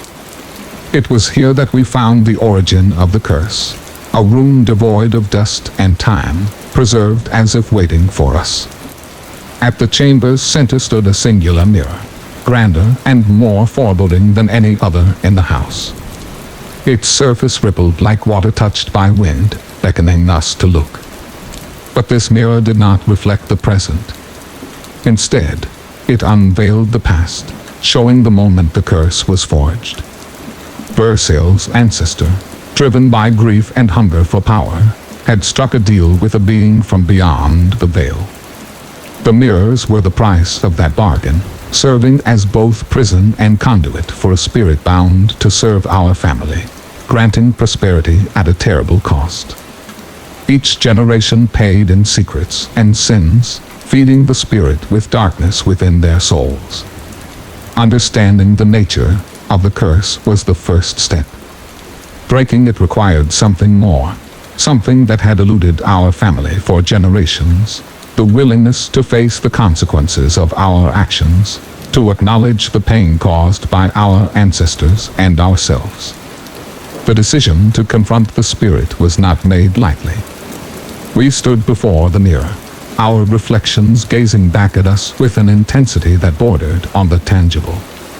Words of release were spoken, not commands but apologies, acknowledgments of the harm done, and the promise to right those wrongs, not just for our family, but for those affected by our legacy. The reaction was immediate.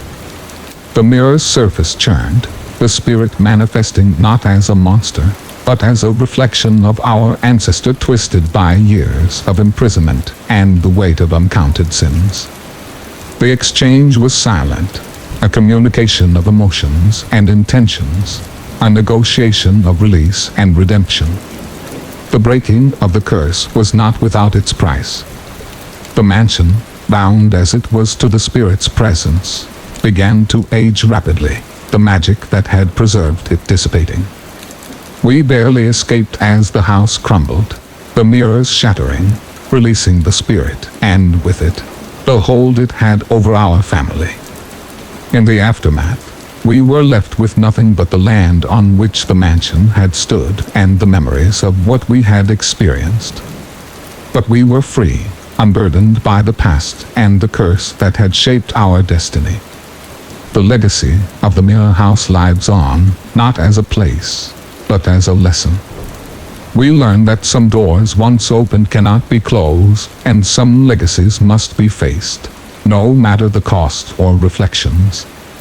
Once prisoners of the past, now show only the truth of who we are, unmarred by the shadows of what was. As I share this tale, I hope it serves as a warning and a guide. The mirrors we face are not just those hung on walls, but the ones we find in ourselves, reflecting the parts of us we must confront. The journey through the Mirror House is over, but the journey within ourselves continues. A path we walk with open eyes and hearts ready to face whatever reflections we might find.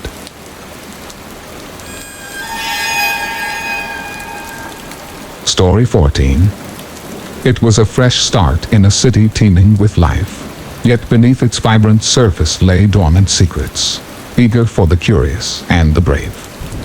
My apartment, nestled in the older part of town, was a bargain I couldn't resist, though its charm was not without peculiarities. A persistent, muffled thrumming at night hinted at the city's pulse, or so I believed. My intrigue led me to a discovery beneath the layers of urban sprawl, an abandoned subway line hidden from lapse in memory. The entrance, concealed behind years of neglect and overgrowth, beckoned with the allure of the forbidden. Armed with little more than a flashlight and driven by an insatiable curiosity, I ventured into the underground. The air was cool and damp, a stark contrast to the summer heat above. Graffiti adorned the walls, a chaotic tapestry of expressions from those who dared explore before me. Yet, as I delved deeper, the playful tags gave way to warnings, cryptic messages that chilled me more than the air. turned back. One read, a simple plea painted in shaky hands. Another they watched, made me pause, the beam of my flashlight now a feeble companion in the enveloping darkness.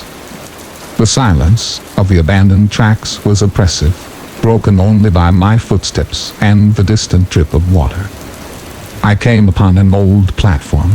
Its edges crumbled, yet it stood as a testament to the lives once intersected here. It was here, in the shadows of forgotten journeys, that I found evidence of current habitation. Makeshift shelters cobbled together from scraps, remnants of meals, and the flicker of a distant light suggested I was not alone. But my presence and intrusion into this hidden society did not go unnoticed. Whispers in the dark, quick movements just beyond the reach of my light, heightened my sense of unease. The air grew thick with a tension of unseen eyes upon me, and I realized too late that curiosity had led me into a labyrinth with unwritten rules and guardians keen on protecting their anonymity. For an encounter, swift and silent, left me disoriented.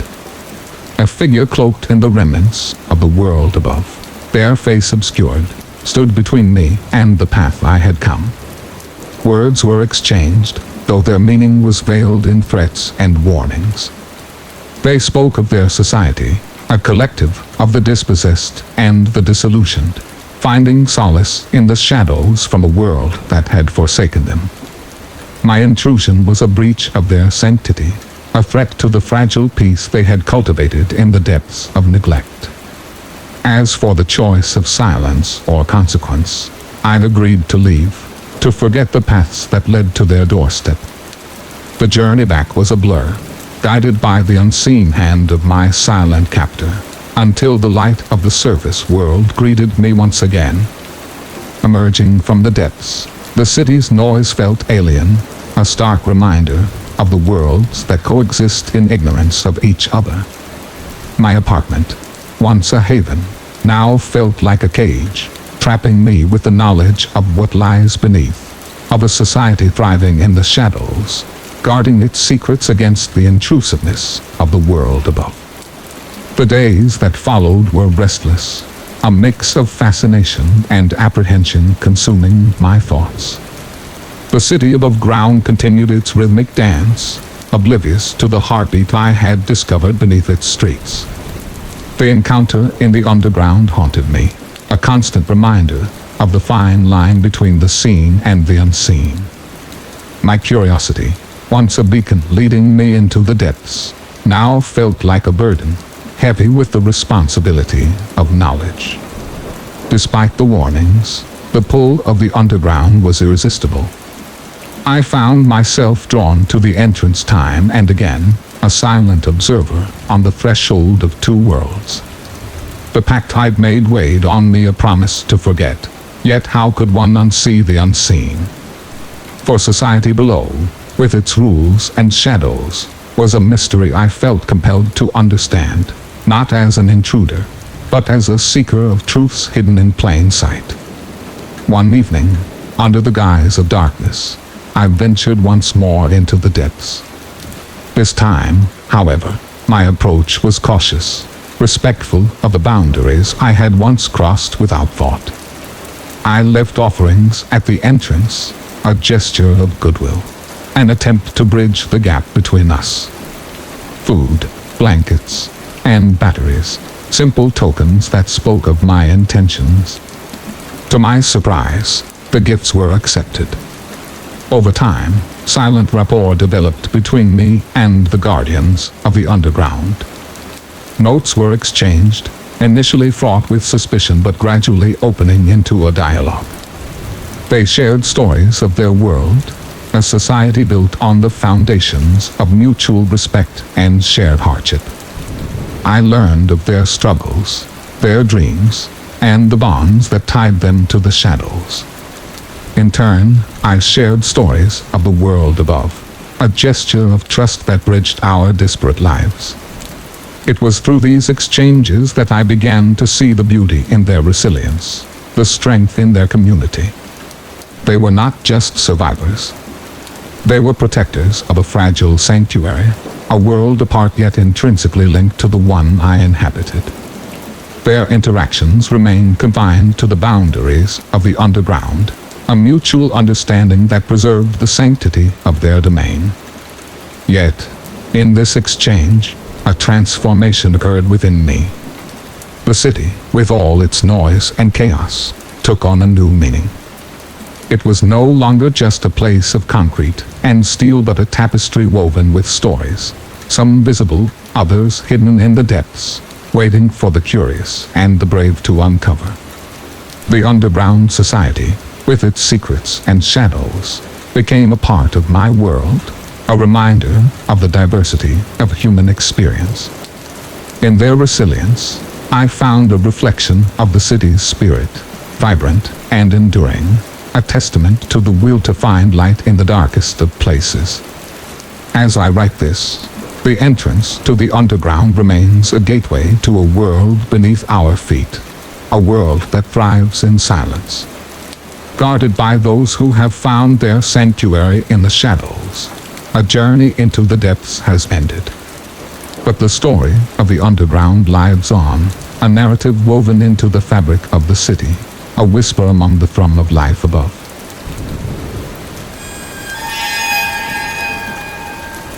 Story 15. The small town of Eldridge was known for its serene beauty and close-knit community, a place where secrets were scarce and faces familiar.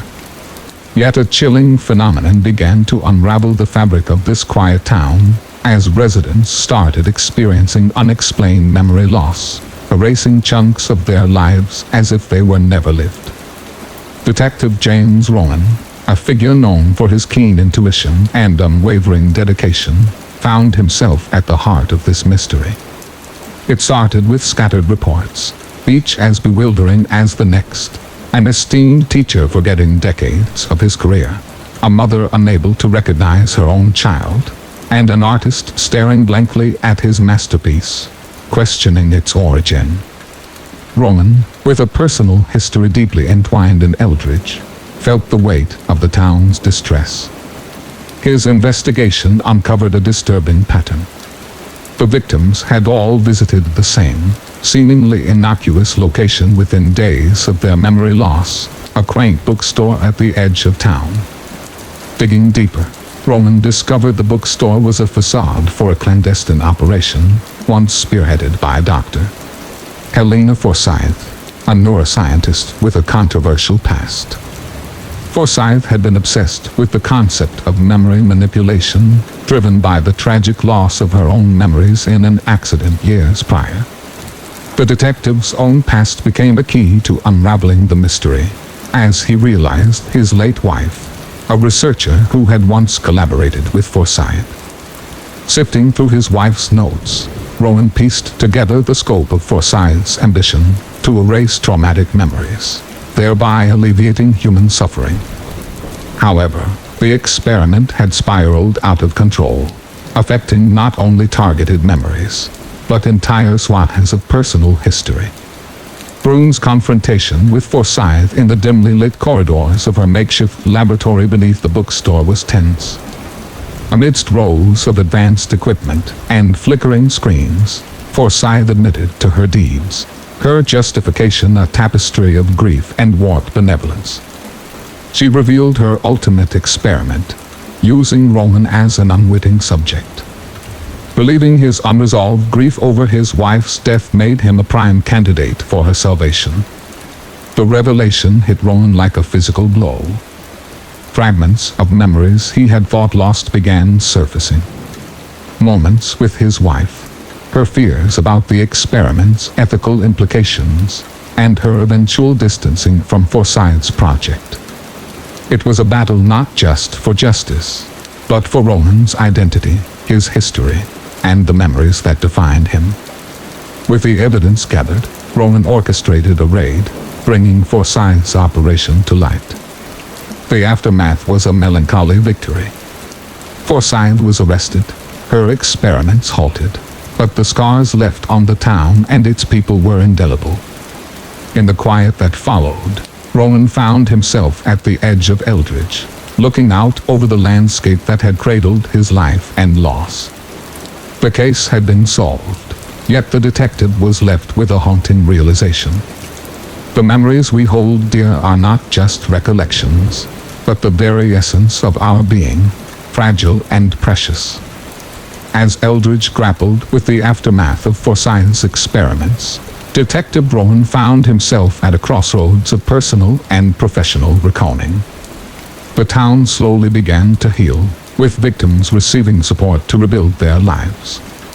Though the shadows of lost memories lingered, Rowan, with his own memories now a patchwork of the reclaimed and the irretrievable, dedicated himself to ensuring such a breach of trust and science never occurred again.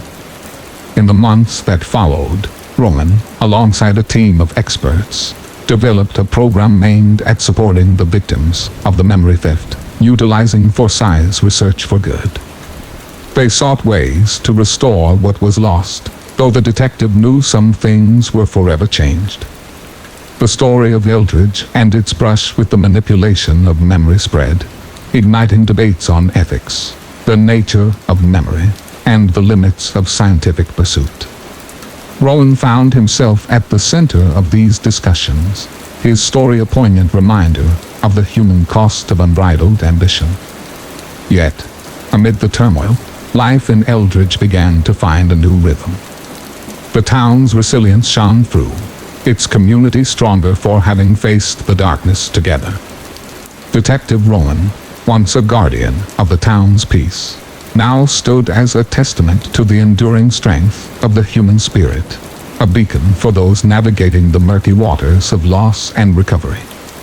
The bookstore, once a facade for Forsyth's laboratory, transformed into a center for memory and healing, offering resources and a space for those affected to share their stories and support each other, as it became a symbol of Eldridge's journey from victimhood to empowerment.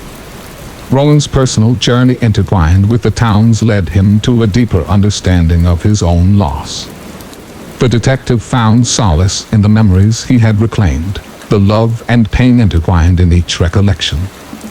He began to write, chronicling the events that had unfolded, his narrative, a bridge between the past and the future, a legacy for those who would come after. As the story of Eldridge closed, Detective Rowan looked out over the town, its streets quiet under the setting sun. He realized that memories, even those lost or taken, form the tapestry of our identity, each thread a story of resilience, love, and hope. The Memory Thief, a tale of loss and recovery, of ethics and morality, concluded not with an end but with a beginning. For Detective Rowan and the people of Eldridge, the journey through the darkness had brought them to a place of understanding and light, a reminder of the indomitable human spirit.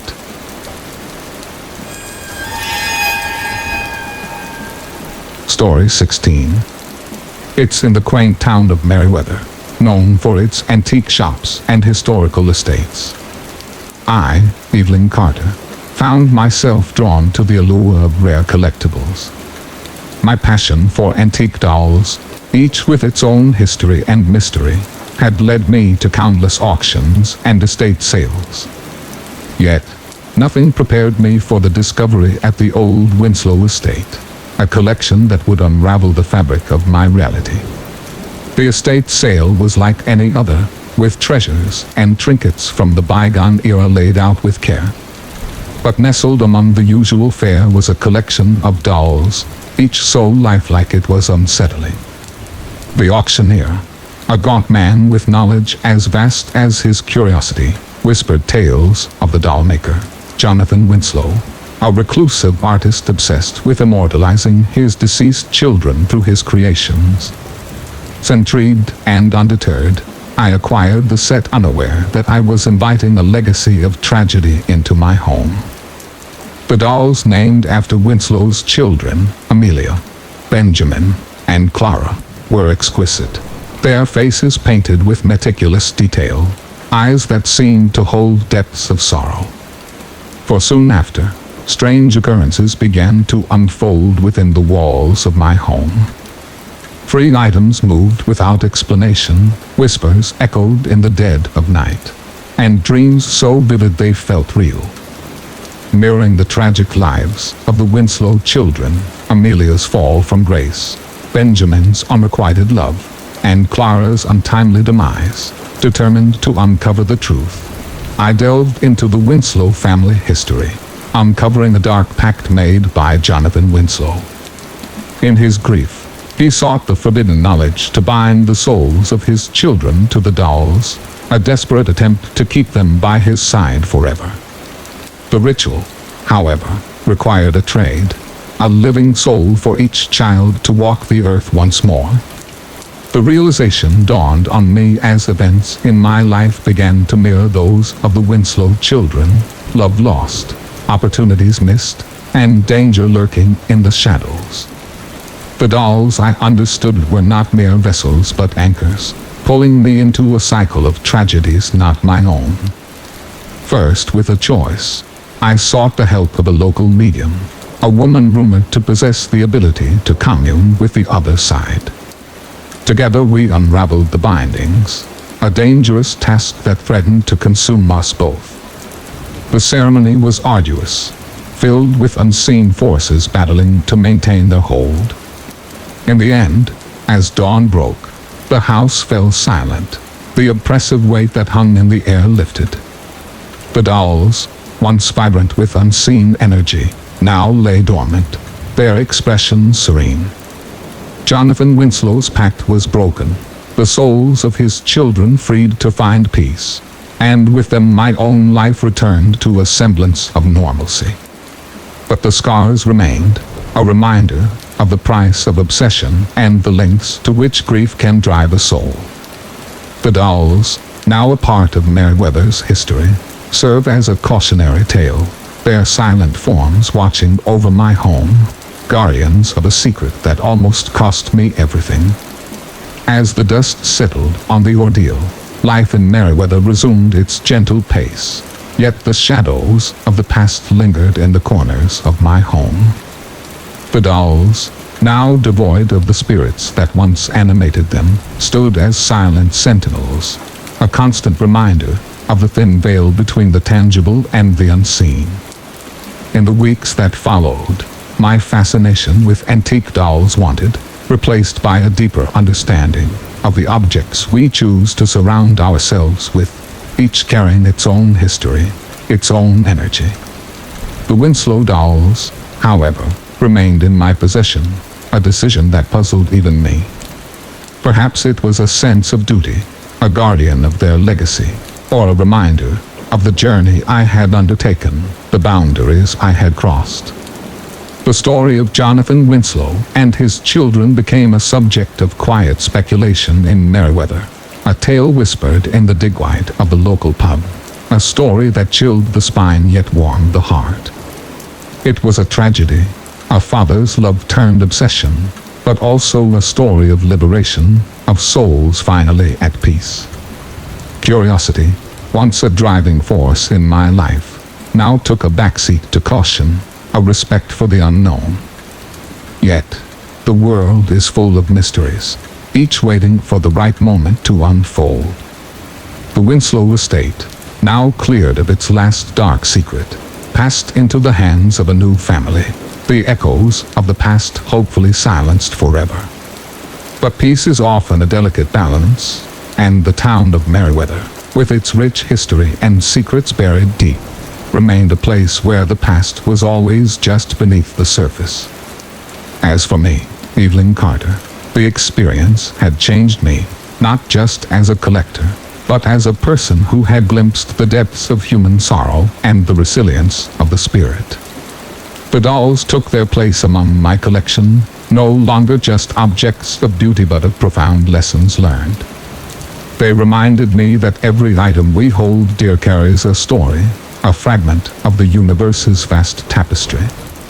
In honoring these stories, we acknowledge the complexity of life, the interwoven threads of joy and pain, love and loss. As the years passed, my story intertwined with that of the dolls became a legend in its own right. a cautionary tale about the pursuit of immortality and the acceptance of loss.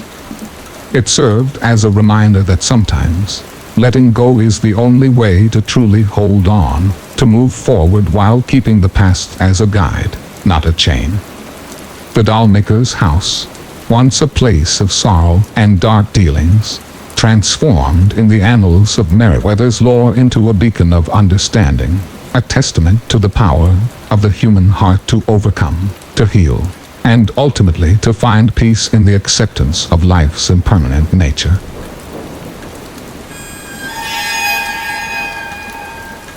Story 17.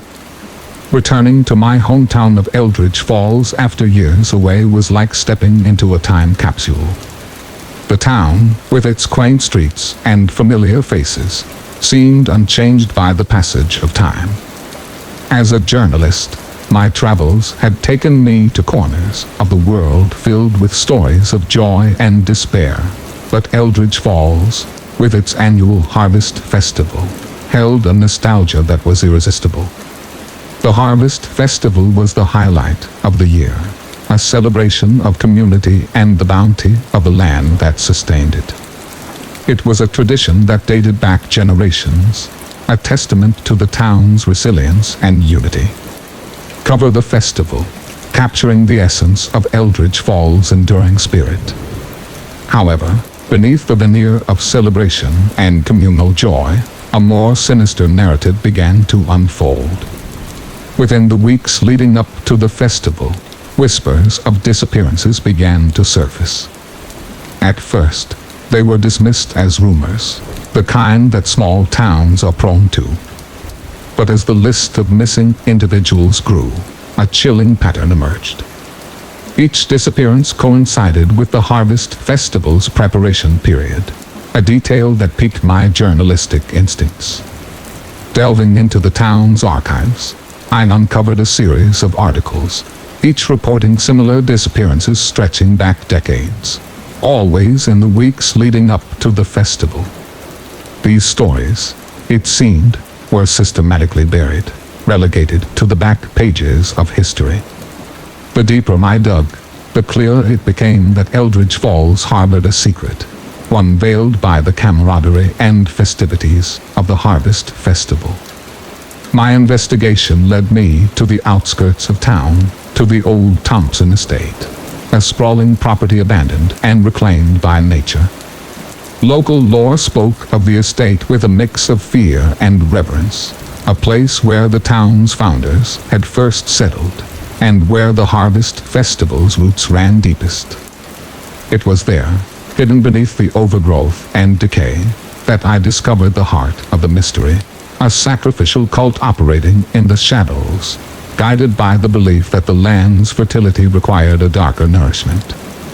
The missing individuals, I learned, were chosen as offerings, a horrifying tribute to ensure a bountiful harvest. The revelation was staggering, a story that went beyond the quaint charm of a small town festival. It spoke of a community entangled in a tradition that had twisted into something malevolent, a pact made in desperation carried through generations. Confronted with the truth, I was faced with a dilemma. Exposing the cult would shatter the town's idyllic image, unraveling the fabric of a community I once called home. Yet, the weight of the story, the voices of those lost to the festival's dark underbelly, demanded to be heard. With resolve, I chose to pursue the truth, knowing the cost might be the disintegration of the trust and innocence once associated with Eldridge Falls. The evidence was painstakingly gathered, each piece painting a more comprehensive picture of the cult's activities and the depth of its influence within the town. It wasn't just the fringe members of the community, it involved respected figures, those seen as pillars of Eldridge Falls, guardians of its history and traditions. The story was published on the eve of the Harvest Festival, a calculated decision to ensure maximum impact. The reaction was immediate and tumultuous. Denial and outrage swept through Eldridge Falls. The community torn between disbelief and the undeniable evidence laid before the festival for the first time in its storied history was cancelled, a silent acknowledgement of the shadow cast over the town. The aftermath was a period of introspection for Eldridge Falls. The cult, exposed and powerless under the scrutiny of law enforcement and the media, disintegrated. Arrests were made, including figures who had hidden behind their roles and reputation. The town's soul was laid bare, the process of healing and reconciliation a path fraught with pain and the challenge of forgiveness. For me, the journalist who had returned home in search of a story, the experience was transformative. Eldridge Falls, with all its beauty and darkness, had revealed the complex tapestry of human nature, the capacity for both great evil and profound resilience. The Harvest Festival, once a symbol of unity and prosperity, now stood as a reminder of the cost of silence, the price of secrets kept in the shadows. In the years that followed, the festival was reimagined, reborn from the ashes of its past. It became a celebration not just of the harvest, but of transparency, community healing, and the vigilant safeguarding of truth. Eldridge Falls embraced its history, both the light and the dark, teaching future generations the importance of questioning and understanding the traditions we inherit. The story of the Harvest Festival and the sacrificial cult that once operated behind its festive facade became a part of my legacy as a journalist. It was a reminder of the power of the pen, the responsibility that comes with unearthing the stories hidden in the dark. My return to Eldridge Falls had been a journey into the heart of my own past, a confrontation with the complexities of home, and the realization that sometimes the most significant stories are found not in the far corners of the world, but in the places we thought we knew best.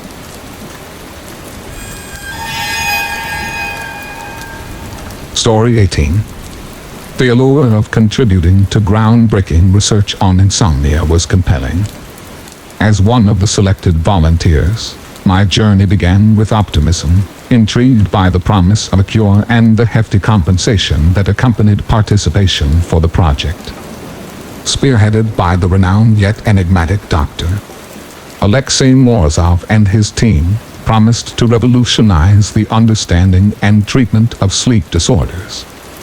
The facility was state-of-the-art, nestled away from the hustle of the city, its seclusion a testament to the seriousness of the study. We, the volunteers, were introduced to a regimen that began benignly with interviews, health screenings, and the establishment of a baseline for our sleep patterns. But as the study progressed, the nature of the experiments shifted, subtly at first, then dramatically. We were hooked to machines that monitored every aspect of our sleep, fed a cocktail of marked pills before bed, and subjected to sessions in a sensory deprivation tank designed to enhance dream receptivity. As Dr. Morozov explained, the distinction between sleep and wakefulness began to blur, dreams weaving into the fabric of reality, each night a journey into a world where the impossible seemed mundane. The nightmares began as whispers, shadows at the edge of consciousness, but grew in intensity and vividness. I found myself in a labyrinth of my deepest fears, pursued by entities that defy description, their form shifting, fed by the recesses of my mind. Waking provided no respite, as the boundaries between the dream world and reality dissolved, leaving us questioning the very nature of our existence. It was in this confusion, this meticulously crafted chaos, that we uncovered the true purpose of the sleep study. Dr. Morozov and his team were not seeking a cure for insomnia, but rather the key to unlocking the human mind's potential, manipulating the subconscious to bend reality to their will. The nightmares, the blurred lines between waking and dreaming, were not side effects, but the very essence of their experiment. Attempts to leave were futile. The facility, once a beacon of scientific endeavor, revealed its true form as a prison designed to keep us isolated from the world. Our pleas for release, our demands for answers, were met with cold indifference, the staff loyal only to Morozov's visions.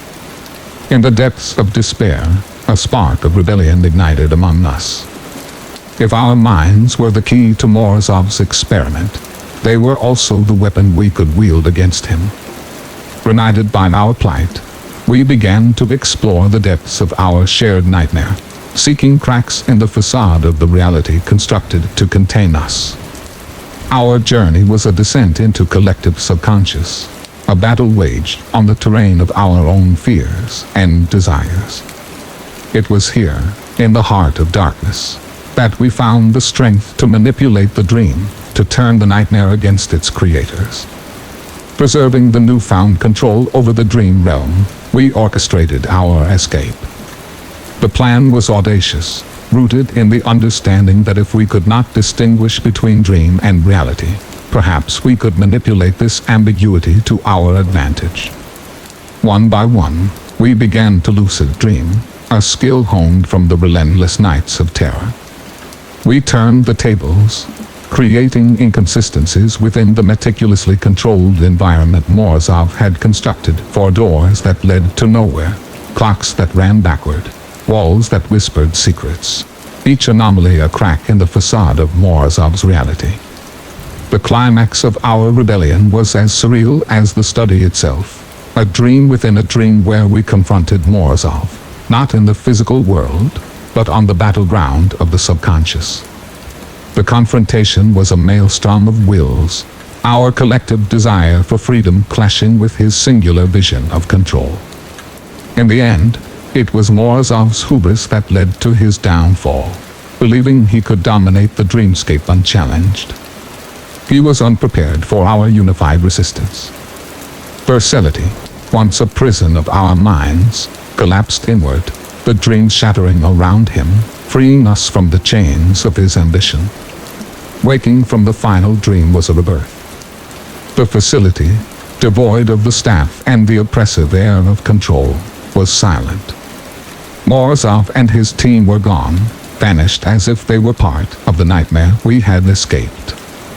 Whether they withdrew into the shadows of the world or were trapped in a dreamscape of their own making was a mystery left unsolved. The aftermath of the sleep study was a tapestry of liberation and lingering questions. We, the volunteers, emerged not just as survivors, but as individuals who had traversed the deepest recesses of the human psyche. The experience left us changed, aware of the power of the mind and the thin veil between perception and reality. The world outside the facility had continued unabated, oblivious to the odyssey we had endured. Yet for us, the lines between the dream world and waking life were forever blurred, a constant reminder of our journey. In the years that followed, the story of the sleep study faded into obscurity, a cautionary tale of scientific ambition unchecked by ethical considerations. For me, the journalist among the volunteers, the experience was a wellspring of stories, each a reflection on the nature of reality, the power of the subconscious, and the indomitable will to seek freedom. The sleep study became more than an article or a headline. It was a testament to the resilience of the human spirit. A narrative exploring the depths of darkness and the light of discovery was a journey not into the heart of dreams, but into the essence of what it means to be awake, truly awake, in a world where the boundaries of reality are as malleable as the visions of our sleep.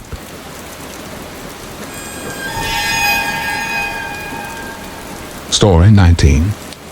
The tale of room 313 begins with my mundane existence as a hotel worker, a life punctuated by the comings and goings of strangers. The grander hotel, with its ornate facade and whispered secrets, was a world unto itself, but it was room 313 that held a mystery, an anomaly that piqued my curiosity and led me down a path I could never have imagined. Guests checking into room 313 would appear unnerved, their demeanor shifting from the moment they crossed the threshold. Complaints of cold spots, unsettling whispers, and the feeling of being watched were dismissed as products of overactive imaginations. However, it was the pattern of mysterious deaths and disappearances associated with the room that could not be ignored. Armed with the key to the past, access to the hotel's dusty records, I embarked on a journey through decades of hidden history. Guests of room 313 reported missing or found lifeless under bizarre circumstances, their stories buried beneath layers of bureaucracy and hushed whispers. Each case was a thread in a tapestry of tragedy woven into the very walls of the room. As my investigation deepened, the boundary between the hunter and the hunted began to blur. Unseen forces seemed to conspire against me, warnings to cease my prying manifesting in nightmares that left me gasping for air. It was as if the room itself was aware, its secrets guarded by an entity that had lain dormant, biding its time. The turning point came with the discovery of an old diary, hidden within the bowels of the hotel's library. Its pages, penned by the hotel's original owner, spoke of room 313 with a reverence that bordered on fanaticism. The room was not just a room but a gateway, an anchor for something ancient and malevolent, invited into our world through rituals steeped in darkness. The realization that I had awakened this dormant evil was a weight too heavy to bear, yet retreat was not an option. The entity had marked me, its interest piqued by my intrusion into its domain. The disappearances, the deaths were sacrifices, a means to strengthen its foothold in our world.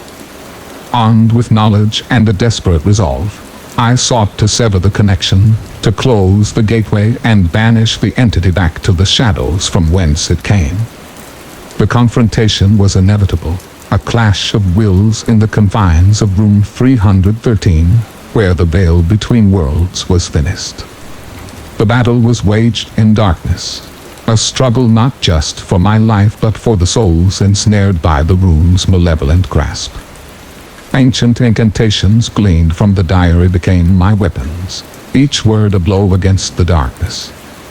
The entity, its form ever shifting, a melancholy tapestry of the lives it had consumed, fought with a fury born of centuries in the shadows.